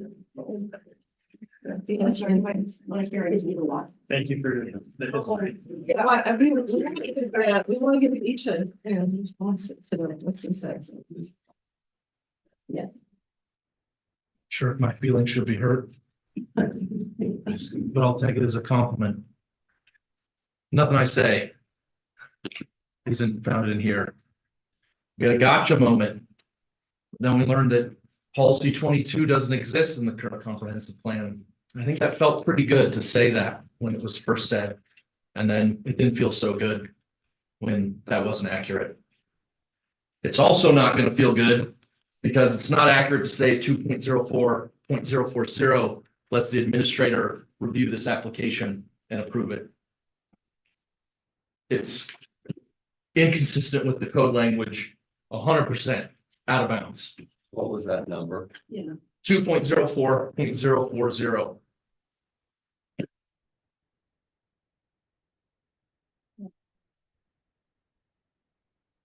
So there is no, and the implications, just with due respect to the administrator, we have to challenge it now. If you approve this preliminary plat, they're vested, it's done. It's gonna be 6 lots on that property. But, you know, there's these theatrical attempts, and it may work, maybe it works. I don't know. I'm hoping it doesn't. I mean, I can talk about my ancestry if we want to have, you know, a credential contest with regard to rural lands in eastern Idaho. I have a pretty good score on that one. I could probably win if that's the contest, if it's a credentialing contest, and you believe me more than someone else who's also got some sort of credentialing contest. But what we heard was that we want to farm this 20 acres. Sure. There's 6. Go ahead. I'm sorry. I believe it was actually farming. I believe it was hydroponics, a couple of cows. Am I wrong? Some cattle, some hydroponics. Hydroponics. All right. They'll maybe move around. Right. Originally, it was the dream farm. Then it was, we need the money because we bought it and interest rates went up. And then it's, I'm going to have some cows and I'm going to have that one parcel that's mine and I'm going to divide it, but you know, I'm going to make sure that that division doesn't take effect. Curiously, the contact for the engineering on this preliminary plat is 6K Consulting LLC. You can look that up under the corporation search in Idaho, and you don't find 6K Consulting LLC. What we do find is in Arizona, a 6K Consulting LLC. And the contact for that we heard from tonight, Carl Bloomfield. What does 6K Consulting LLC do? They develop. So it wasn't ever going to be a farm of 20 acres. And there can be all kinds of theatrics around that, but that arrow is pointing straight to a development from the beginning. All the pieces around it are going there. So then we heard comment from a real estate agent, Mr. Stevens from Rexburg. And he had legal conclusions to give you. Very pro-development commentary. Works with developers. This is great. Do it. We had other conclusory comments from an interested party, the purveyor of 6K Consulting. Meets all requirements, should be approved, good sense should prevail. You don't need to think about it. Just do it.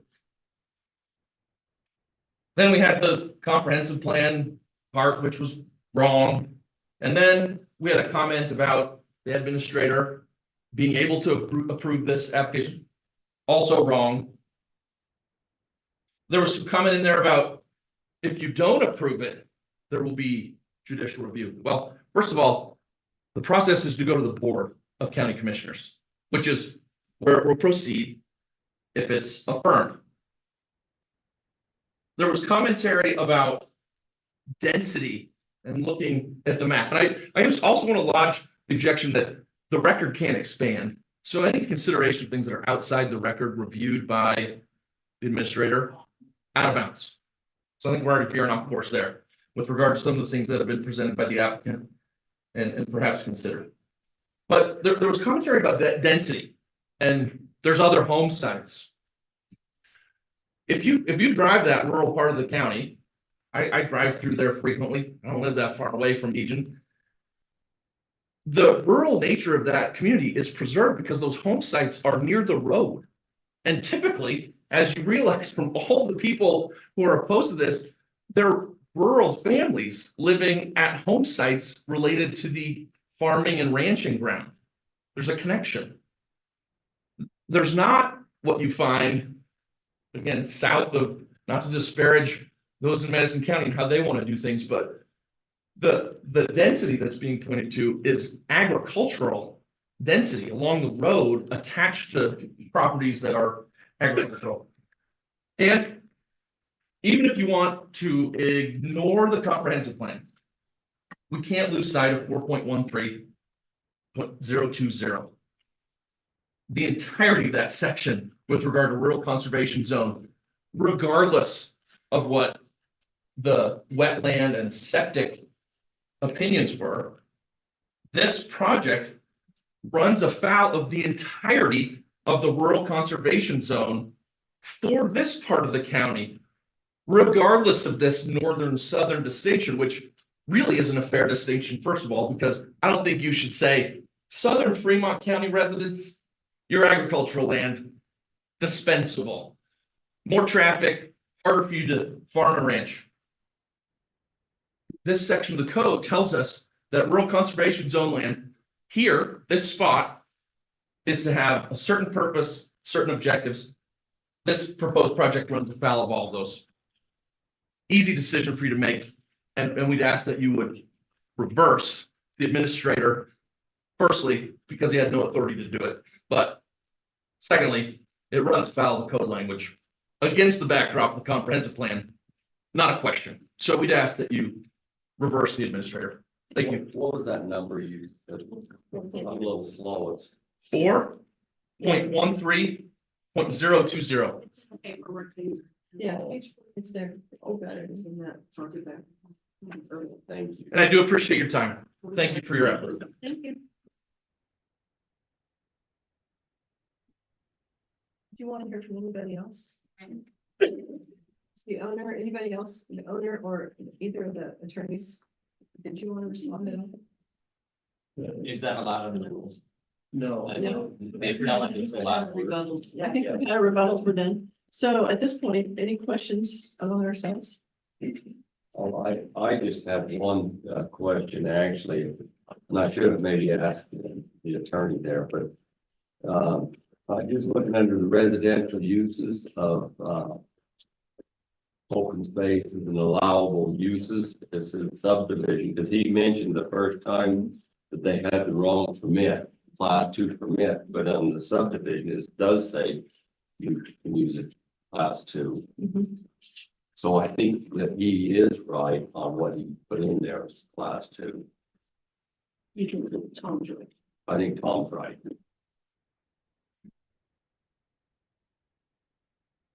Reason. Okay. Kathy, you got anything at all?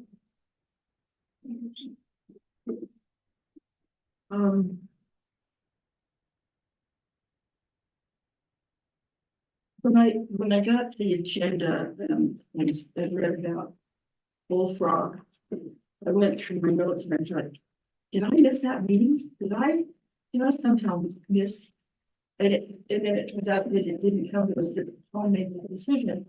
And my question for me is, how often does Tom do this and we're not aware of that? Yeah, I mean, if you do it, Tom, you give us a report. Every single short lot you see has been done. Okay, so I went to my notes and I didn't see it, so I felt like I was out of the loop somewhere, they didn't know where the disconnect was. So that was my question is why we weren't involved from the beginning. Did you want to answer that, Tom? No? Oh, I'm still short, Is it 10 short, right? Not 6 and under, right? 6 and 7. 6 and under. 6 and under lots. Yes. Right, 6 and under. There's a procedure and Under that's clear that the administrator doesn't. 6 and under. yes, this has 6 lots. Yeah, so 6 and under is a short. 6 and under, not under. There was two reviewed tonight. Short. Yeah, 6 and under. both of them were 6 and, yeah. I was wondering why I couldn't be. So I didn't go back through my agendas. I was looking at my notes to figure out where we had ever considered the short part. And I did not look at the past agendas, so that's where I got wrong. Thank you. Did you find it? Yeah, I don't think that's good. Okay. Is everything good?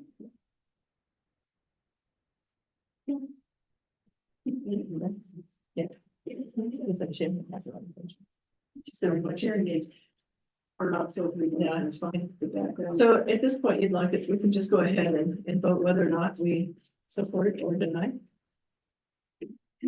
No, if you're right. Okay. Well, Dennis, you have questions, I can just tell. You know, That well thing. yeah. I'm certainly, I hate to see agricultural land get divided. Because it's never gonna be the same as now, and I wanna make sure we're doing it right. I mean, I can't own every piece of ground there is. And I think he has every right to do what he wants to do with it. Because he's put his life on the line, and I certainly understand that part of it. I want to make sure we're doing it right, and I halfway wonder whether we should. I don't know if we should think about it or not. Are you talking about table? I don't know about people. I might feel if we table it, I might feel the same way when we come back, you know. I don't know. Well, I just said my 2 cents, so it doesn't mean anything. Yeah, it's important to that. No, I appreciate it. I think that it's cool, right? That's how I wrote Knowles down and getting that you want them. It's cool. Okay, so Mr. Poole did make, I think, some valid points. And we're looking at legal action here, and I think that maybe we need to do a bit more review. And Are you suggesting table? no, I don't want to table it. So what do you want to review? I think that we need to vote that goes back to the beginning, that we don't agree with Tom, and I'm sorry, Tom, but I really feel like yes, attorneys can be told, I mean, hired to say whatever you want them to say. But in this case, like I said, I feel like Mr. Poole made some very valuable arguments about this process and about. And so I would make the motion that we, We table it. Not take action. Yeah, but what are we gonna do? Sit here all night? no, I'm not, like I said, I don't think we table it because that just delays the decision. I Yeah. think we made the decision that Tom didn't have the authority to do this, and I'm looking for the wording that I can't. And that it goes back to whatever, I don't know, It goes back to the beginning. yeah. They start the permit Yeah. process over. I think that the comments have a, So we recommend that it goes, you go against Tom and it comes back to us as a. Yes. In the commission itself. yes. And I would make that in form of a motion. You need to be clear about what the error was. Oh. Well, in that case, it's gonna take me a little while over. They mentioned 2.040. I got it.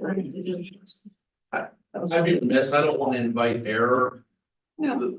The requirement is that the decision's made in writing, and I imagine with Mr. Stenquist sitting here hoping you don't do it in writing, but by statute. It's because it's a written decision, but our decision didn't have to be right. Correct. Hey, can you sit down?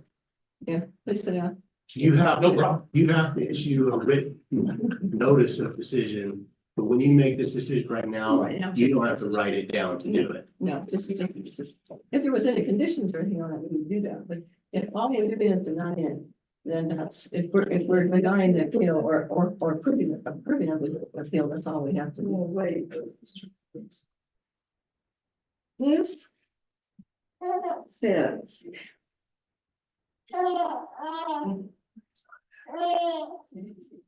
Talks about footings and that the garage cannot be built in that location. What's that? That was, I believe that was probably left over from another meeting. I saw Yeah, that. this. Nothing to do with this case. Make a decision on the merits of the appeal, and then the A and B don't apply to this matter before it. Right, that's just the error. Okay. So the same.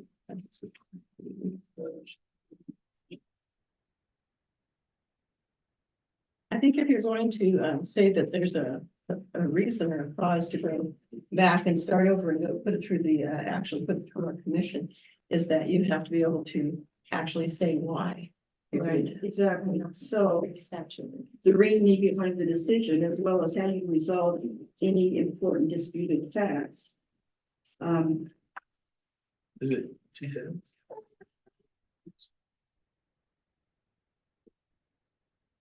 We're damned if we do and damned if we don't, once again. I mean, this is, like I said, I spent money on doing this and this. Not this.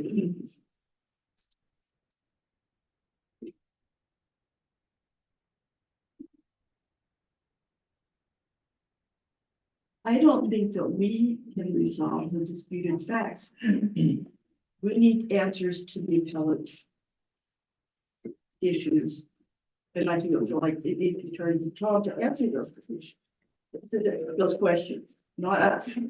That makes that. Which are the facts that you can't resolve? The two facts are what? You must have one, if you don't know the numbers, what are you thinking? Which ones are you questioning on Tom? Okay.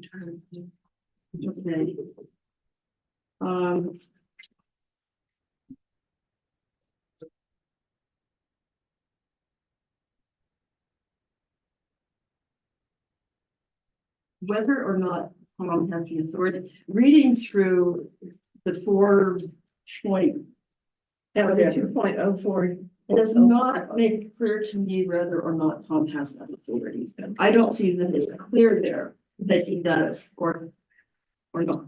So a question, I believe that's 2.04.0. No, it's not, he was talking about for a minute. Because it's a class. okay, right. And so I've read through it a couple of times sitting here. And it isn't clear to me. I don't see a clear cut thing here that says about Tom's authority. It says what he will do and what he can do, and I don't see, and maybe I'm too tired to figure it out, but I have a question, Tom. On 2.04.040, it says review class 2 applicant permit applications for completeness, and this is concerning the planning and building administrator. Substantial completeness and substantial compliance with the statutory requirements of this ordinance before scheduling application for presentation before the Planning and Zoning Commission. And is that what you did?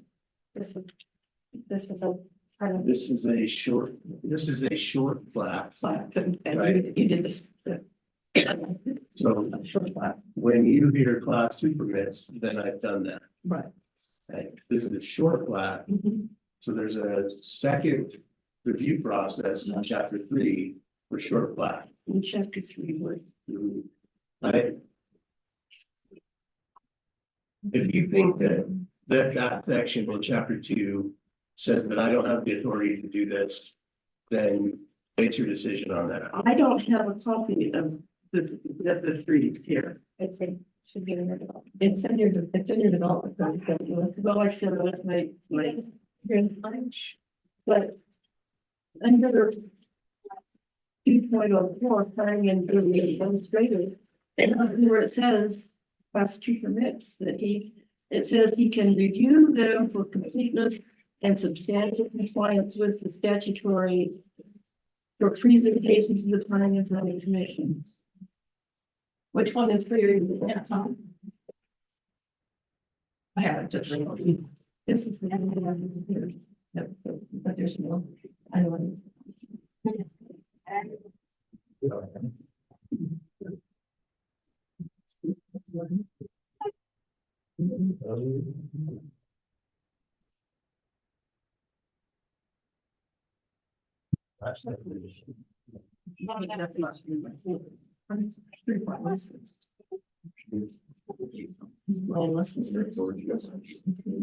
I know. But you guys,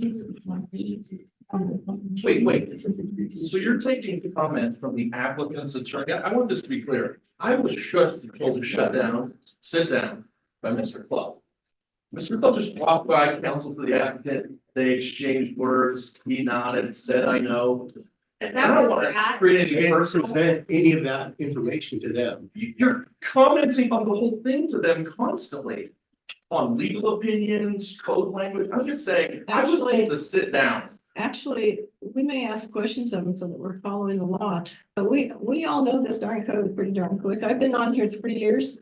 And you can see I have it color coded and I have read that. I read it again yesterday, the whole code. And I've read the comprehensive plan again yesterday also. We do know pretty much what the documentation says, but we don't necessarily know the order that we have to do things in because these are year-old baby commissioners and Dennis and I are the old folks. So we are learning part of this and it's a teaching experience, but we don't go by him. We've already gone against him before and the county commissioners have upheld us. So we're not influenced by God. And I was trying to make an open comment. I Everybody said that insinuation first. Thank you. was not against, it was a comment because I was making comments to the entire group. Sorry. You said what said, and you said that we were being influenced by him and we are not. No. He is giving you information. He guides us, but he doesn't make up our minds about the law. I appreciate it. It had nothing to do with the commission. I'm sorry, there was no offense there. There was just communication going on. I was told not to speak, which is fine. I won't speak. But then there's comments being exchanged. So please sit down and be quiet.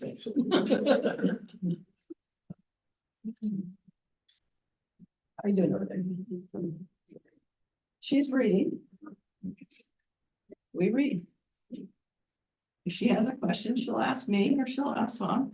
And I know everybody knows that there were so many notes attached to it.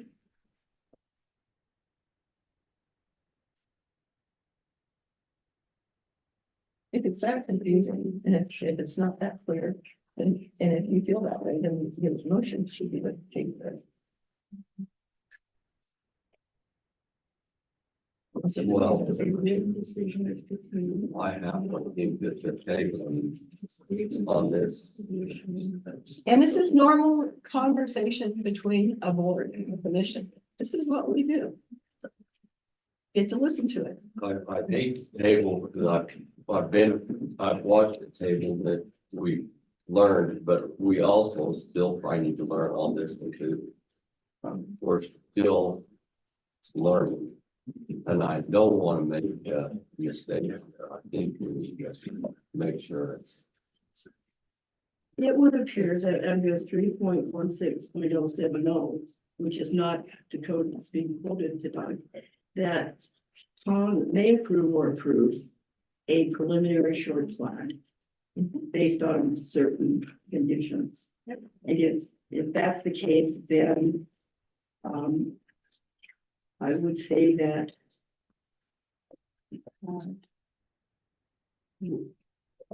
I would not then vote to go against one. This, but like I said, this is not provision that's been quoted to help us in front of me. That's totally different. Yeah, 2.14.040. That's why I like it.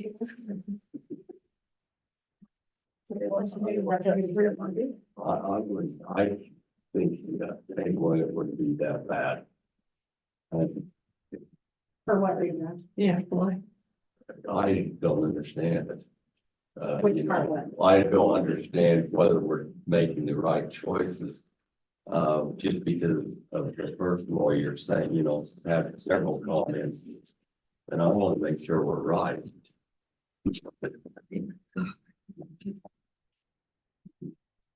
If we table this and it comes back and we're still as confused about it, then we'll vote the same way and no matter what we do, this is not the final plat. Yeah, so we probably should just prove it. So we can actually change things along the way and make it the way it's supposed to be.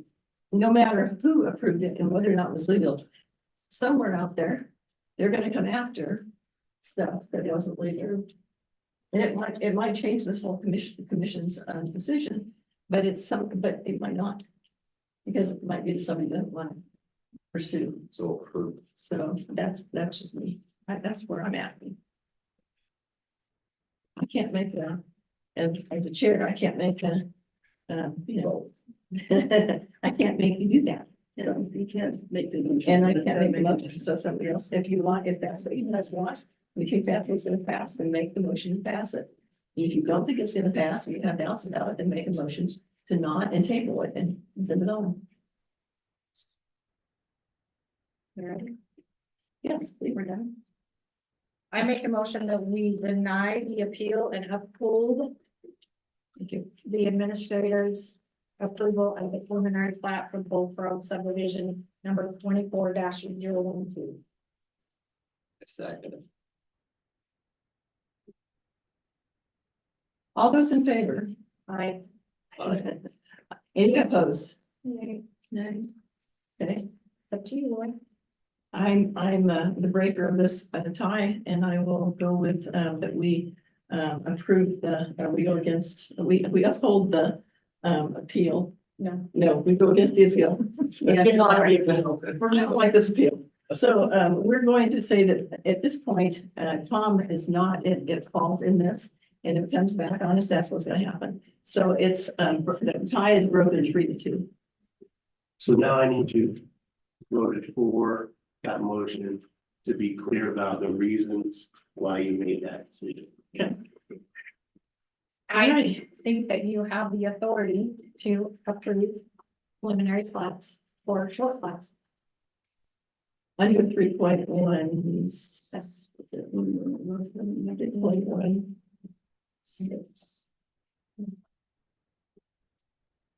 The Fremont County Development Code gives the planning administrator the authority to approve preliminary short plats. For short plats less than 6 or less than the parcels are 6 or less. Yep. 3.16.120.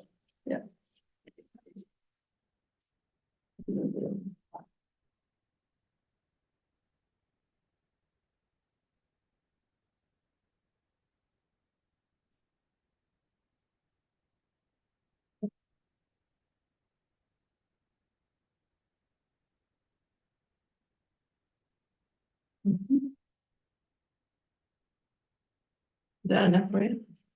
Are there any of the other issues raised that you want to address? And I don't see a problem with the comprehensive code. Comprehensive code is a guideline, not a rule. It's not a code. I haven't seen anything that is that they should address. And it sounds like the companies that approved like the water, the aqua people, sounds to me like they are legitimate. And I guess if the people want to question them, they can.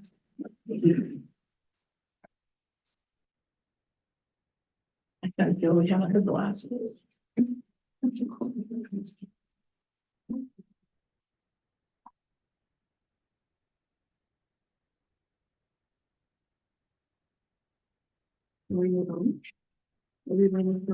Is that all you need from us? I'm just waiting to hear from you. If you guys have this, that's all we have to go on. Because that's fine. Yeah. Yeah, okay. So that one's done. Yeah. Thank you. Thank you. Good luck.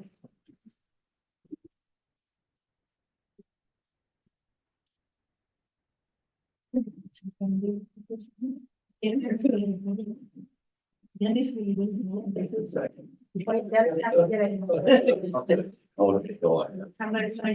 Thank you. I just know I just.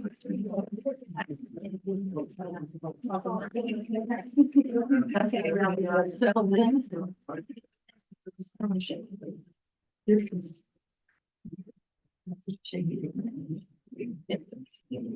All right, our next public hearing.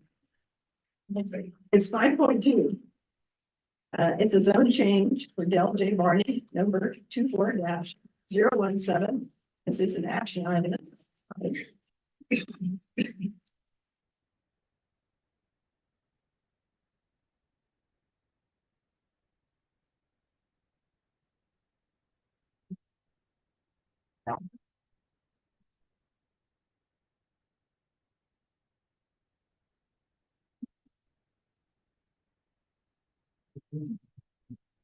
Okay. So I believe Tom's putting it up on the screen as to what we're going to be looking at. Jim, can you see if there's anybody speaking on this?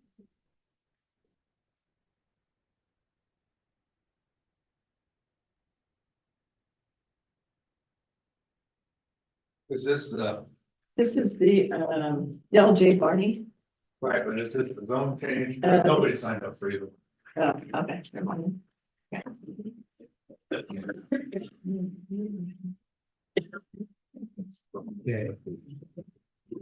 There's 3 hearings.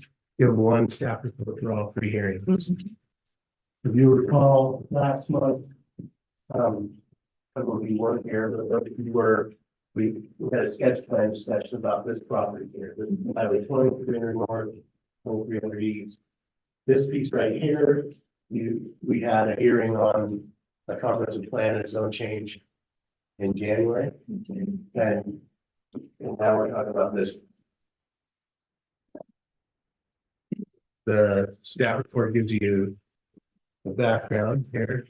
He's asking for to change to 2 different zones, one for rural urban transition and another part of the property for rural living.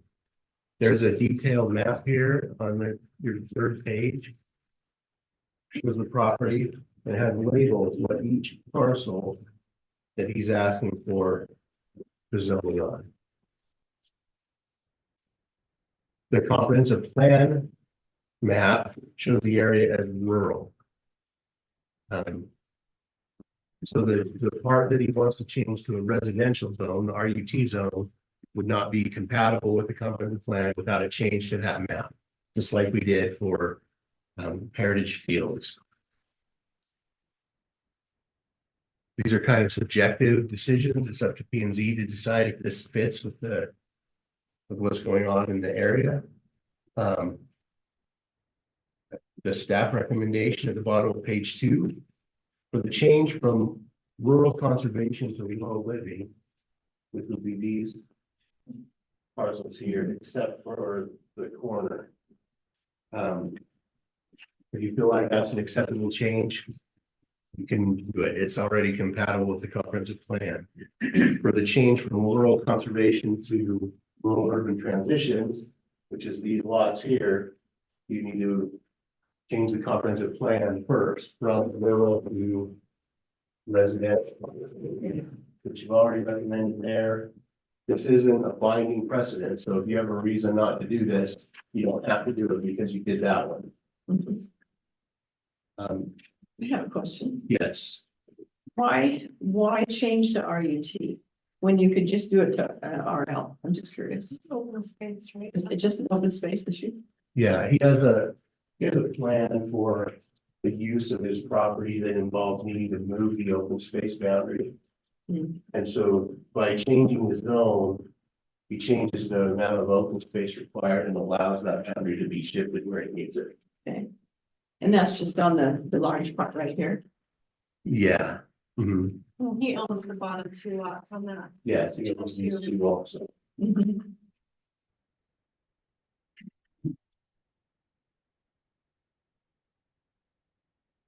So that's it for my presentation. You can ask him to come and talk to you and then discuss it. Unless you have questions, more questions. I have a question on the comprehensive plan being changed. We are in the process, and I know it takes time, and we are in the process of changing or updating our comprehensive code. And does it matter if we change the comprehensive code here? It might not be what we want to change it to finally overall. I have that thought. And so the discussion you're having about the comprehensive plan is to determine if those policies that are in that plan are the right policies going forward or if they need some change. Yes. What you're considering right now is, given the policies that you have, is the preferred land use map that you have, is it sensible to make this change or not? Okay. Right. So on this part, we don't have to change the comprehensive code. We can just go ahead and change it. On these, on that, this portion, on this, we're gonna have to go to Change. all right, so You can't just do everyone's full plan if we only do one, right? Like, we only change. I'll let you ask that question to him, but let's stop it. it's a better approach to change the comprehensive plan if you're gonna rezone these. The comprehensive plans are the way they're treated in the courts is frustrating to me, because the Supreme Court, if you make a decision to apply this zone without changing the comprehensive plan first, the Supreme Court will not necessarily overturn your decision. Sometimes they'll defer to your judgment. The plan is a guideline, so they don't necessarily require you to follow it to the letter. But that causes problems for me, because I'm not going to tell you you can do this change without doing a comprehensive plan change, because I see a map that says rural and not residential, and you're going to do a residential zone. I think it's more clear cut to do the change. Whether it's actually required or not is up to the Supreme Court, and we can't guess. But our approach has been to do that. I prefer to do that change. So our recommendation is, if you think the zoning is an acceptable zoning for this property, make the comprehensive plan change, and then make the zone change. Okay. For this one, you don't have to worry about the top. Right. All right. Any other questions?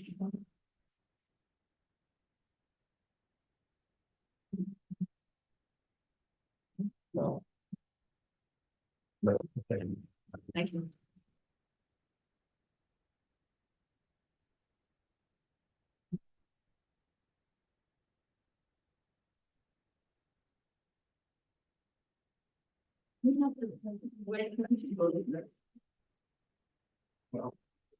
Depends on how you're gonna play with it. I mean, we usually don't how many times now. I think.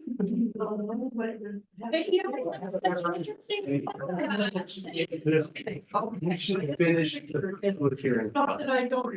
I appreciate it. No, I understand that. I want to be out here too, because I don't think I'm gonna get a very good presentation. Okay. You've seen me get up a couple of times tonight. And I have some stuff going on. And this isn't what I would like to be. But let's get it state away, emergency rooms, I couldn't be there right now. So I hope. If I'm a little sketchy. You will work with me through it, and if it's mind blowing. I won't expect you to use. Only has a one-way path, so it's hard to do two things. If I give you one of these. If we just proceed through, we don't have a public hearing. So. This is true. Well, yeah, because nobody's here to say nay or nay. So give us a quickie. Okay, quickie. You'll see my plat here. I already have a plat application. That's next month. But I thought it showed a better picture of what I'm trying to do. Now, if you turn to page, oh, I'm sorry, I showed you this. What's your name? My name is Bill J. Barney. I live at 440 West, First North, Rexford, Idaho. Yeah. I'm so sorry. If you turn to the second page, this is where the colors go. And there are more reasons why we're doing the rut than just to make it work for me. And I think if you remember me talking in the past, that I've stated, please don't do any more Carter Farm subdivisions. Where you do it all in this. So to me, I'm hoping to say, we are not, you can no longer, not that you can't do it, but don't look at us as a reason to do what Carter Farms is in other rural conservation zones. Because I think the rut fits Carter Farms better than any zone that you have in your development code. Now, you say there's no written comment or anything tonight, but I beg to differ. Because in order to put this application in, because I'm doing the whole subdivision that's already there, I had to turn in papers that had every property owner's signature on this entire place. I only own 3 lots. I put in, besides my 3 signatures, I can even do that, but it was like 13 or 14 other property owners in the subdivision. The subdivision is pretty much developed, other than one 1-acre lot at the very front and my 6-acre lots. Now you'll see the plat, and I'll explain that next month. But we wanted to fix it, and when Mike Wolf came up here and asked for the residential urban transition 2 months ago, however long it was, and I stepped up here and I says, I'm all for it because this makes my avenue easier. But I didn't have to have everybody in the subdivision to sign on with me to get what I wanted. But I thought it was the best way to make your comprehensive map fit what is already there. And so that's why the entire subdivision, as far as the lots, I'm asking for you to change the comprehensive map and then to bring it back to root, to change it to the road. As far as the other side, I'm asking for rural living. In all reality, I could, if I got the rut, I could have lived with keeping it the rural there. We have on your map right here, all 2,300 here is rural living. I never ever thought we would get residential urban transition in this area. My plans to start with was to try to get everything into rural living, where I would have probably needed a lot of the neighbors to sign on. But once it was given to my wall, I'm like, well, look good, what's good for the goose is good for the gander. And I think it fits better for what's there.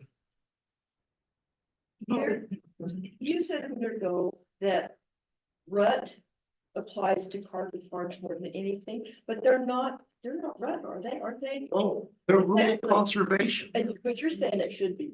I think, yeah, because where else do you have such a dense subdivision? Even Mike Wall's subdivision is not as dense, because he's doing, correct me if I'm wrong, 1.25 acre lots. No, that's, yes, and I just want to clarify because I agree. Okay, so everything here is 1 acre, other than mine two in the back, and this 1 2 acre piece here. Because at the time it was done to the maximum density as of rural conservation. This lot over here wasn't supposed to exist. That was an illegal lot done by Corey Carter when he sold me the farm. And this is also correcting that. That property has changed hands. The man spoke in the last public hearing, got up Doug Ritchie and, for the affirmative last time. So this is what I'm asking for the rural living. I think it matches with the surrounding area. Once again, I have no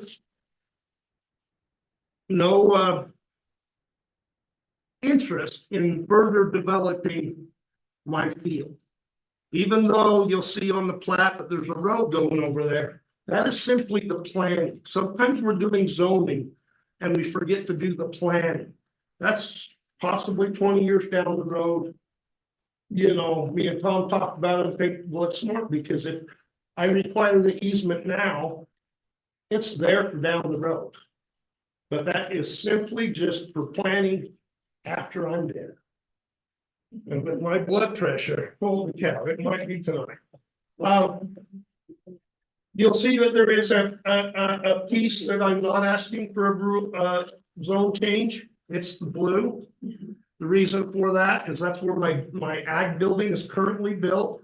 And in your comprehensive code, I am worried because there is no legal definition in your code for the word feedlot. There is for a CAFO, but I plan on having cows. And I don't want to battle a definition down the road where, well, that's a feedlot's any more than 10 cows or 20 cows. So to me, it's just safer to say, I'm going to leave that right there as it is. So I don't create a problem for me down the road, because I don't have my cow building built and I don't have cows there. If I already had that, I wouldn't worry, because I would be grandfathered in, not worrying about it. Once again, I can talk for a long time. I know I can't, but I would say that I kind of told you what I'm doing. It makes sense with the neighbors. None of them are here tonight because they felt invited over. I've not tried to pull anything, a quick one on anybody. I'm very transparent. And I don't know if you have it in your application or whatever, but Tom can there was a stack there. I filled out an application for every lot and had the owner sign over as me as the applicant, because I wanted to, do there. So I would hope you would say all the neighbors are good for this, and this is a good thing. And also for the neighbors, from what Jeff Rowe, when he was doing there, I told him I don't want any buildable area next to Carter Farms, because I've made a commitment to my neighbors that I'm not going to develop this. So the way I've done this plat, if I changed my mind, I would have to start the entire process over. And then you guys have the ability to look at me and says, you lied to us. And that will not happen, because that's not who I am as an individual. But I had a neighbor ask me, and I said, I will make sure that nothing else is going to happen without me. In fact, there's a lot of money. This is not cheap. I've spent several $1,000s, trying to get this through, which is not a big deal. But if I was trying to do something, I would have done it different. I would have asked for this whole thing in right now because there's no difference in price. But I'm just trying to do what I think is a good fit for my ground, including with there, and then will no longer be the, well, Carter Farms did it. So you should let me do it. And that, because if you want to build something in the county that's got this kind of compaction or density, then get the right zone to start with, not try to there. So other than that, if you have any questions for me, I would love to answer them, or I would love to have you guys go ahead and say we're ready to make a motion, and we can all go home. You can sit down. Okay, thank you. Any questions within our commission? We did get, there was a letter about this, right, from Mark Pike?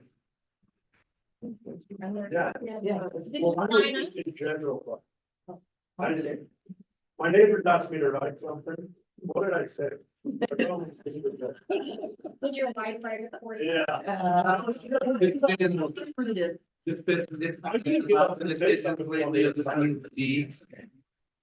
So it's like, In our area to change from rural conservation to. Do you want me to read it out loud? No, because you didn't sign up. No. Yeah, that's right. it wasn't. Did you want to, can I ask you a quick question? The, if I'm correct, the minimum lot size, what's the minimum lot size in a revenue?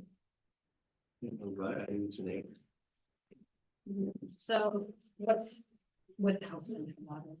But they want to have municipal, they want municipal. Yeah, so municipal services on that. We're just trying to figure it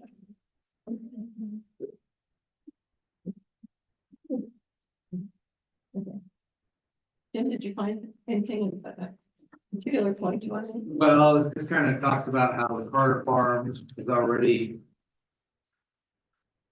denser than it should be, and that this creates more lots on Carter Farms. And just further develop. that. Those. I'm ready to make a motion. All right. I just But you still retain ownership. I didn't want to all say. Hey, No, I knew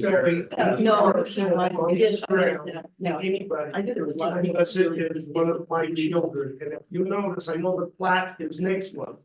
But if you notice the additional lots in the very back, the number of it happens to be the same number of kids I have, it's kind of. But it is only for, so I don't have to do that in 4 years. That it's one and done at the same time, and I save some money. You know, because I have to replat it now. But no, none of these lots are going on the open market. Now, the names may change because obviously my storage units, which were already approved, are not gonna say Del J Barney, they're gonna say SSP Wilford LLC or something silly like that. But it's still going to be me. I want to be like the Crinkles. I only buy them, I don't sell them. Okay. You know, but All right. You want to be the next Crapo? Jim, you're. no, I'm telling you now, because you can't get it back. I'm fine for it, I'm in favor of what he's doing. Okay. Just to let the, But there's a letter. He out there. can sell and develop these lots, even though he said he doesn't want to, and he's not ever going to. Yeah. And And his kids can too, when he dies and they take Yeah. over. State helps allow it. Yeah. So I would make a motion that we approve the zone change for Del J Barney listed on the agenda as number 24-017. All those in favor of that zone change on Del J Barney 24-017? Aye. Any opposed? Okay. Passed unanimously. so we're gonna just keep going here. Make a motion that we approve the zone change to rural living on approximately 27.7 acres. application is You have to do- we have to do the comprehensive plan. 24-018. Sorry, you have to do the comprehensive plan first. For that. That's the one that we just did. No, that is the one we just, oh, I thought we did. It's all- I'm sorry. Oh, it's all one. Oh, never mind, then I don't. I thought we took, yeah, I just thought that it was the zone change on 24017, sorry. Okay, my bad. So do I need to say that again? Yes. I'll make a motion that we approve the zone change to rural living on approximately 27.7 acres. Application 24-018. Dale J. Barney. I'll second that. All those in favor? Any opposed? Passed unanimously.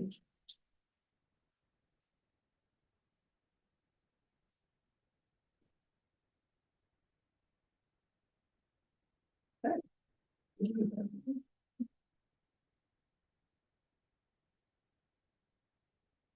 And so now we're just going to, are we gonna go ahead and? Just do that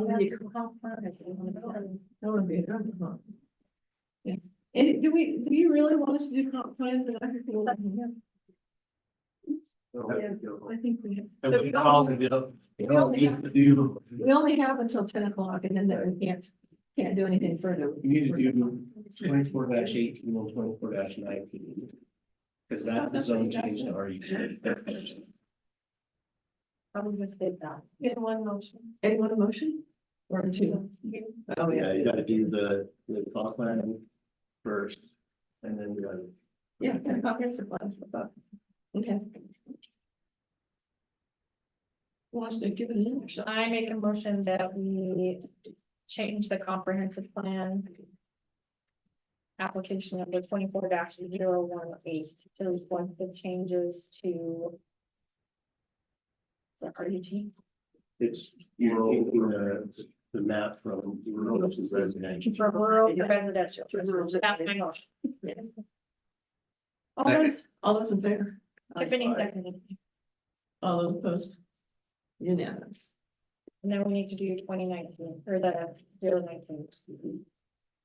We would change from rural conservation to RUT. Right. I make a motion that we approve the zone change in application 24-019 from rural conservation to rural urban transition. I second. All those in favor? Aye. Anybody opposed? Passing unanimously. Thank you very much. And I want to say that Tom is great. I went to him with what I wanted to do, and he helped me show a roadmap to get it done. He's paid by the Fremont County taxpayers, which I am. I've never felt that he's been on my side. But I think he's done very well doing his job, as everybody that I have come into contact with Fremont County. So I just want, and you guys all do a great job. Sometimes the wagon wheel goes around, you know, and you hope it stops, but I think you guys are doing a great job. Okay? Thank you. You have to really make a motion that we adjourn. Second. All those in favor of adjourning? I can go back to that too, right? Yes, we have cookies. We have cookies here. If anybody's Not, we were here till 8 o'clock the other day. Yeah, 10 here the other night. What's the night? I know, I feel like the ones I've come to, y'all always get done till 10 o'clock, I'm like, oh, yeah. No. Civil service, there you go. You know. Thank you. Thanks for y'all service. Our civic duty. Blizzard.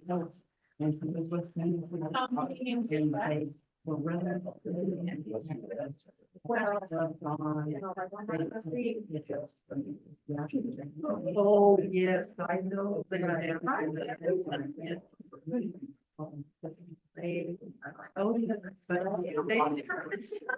Oh, I actually still.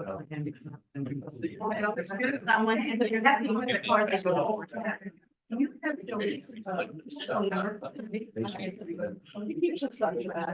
he surprises us once in a while. Really good question.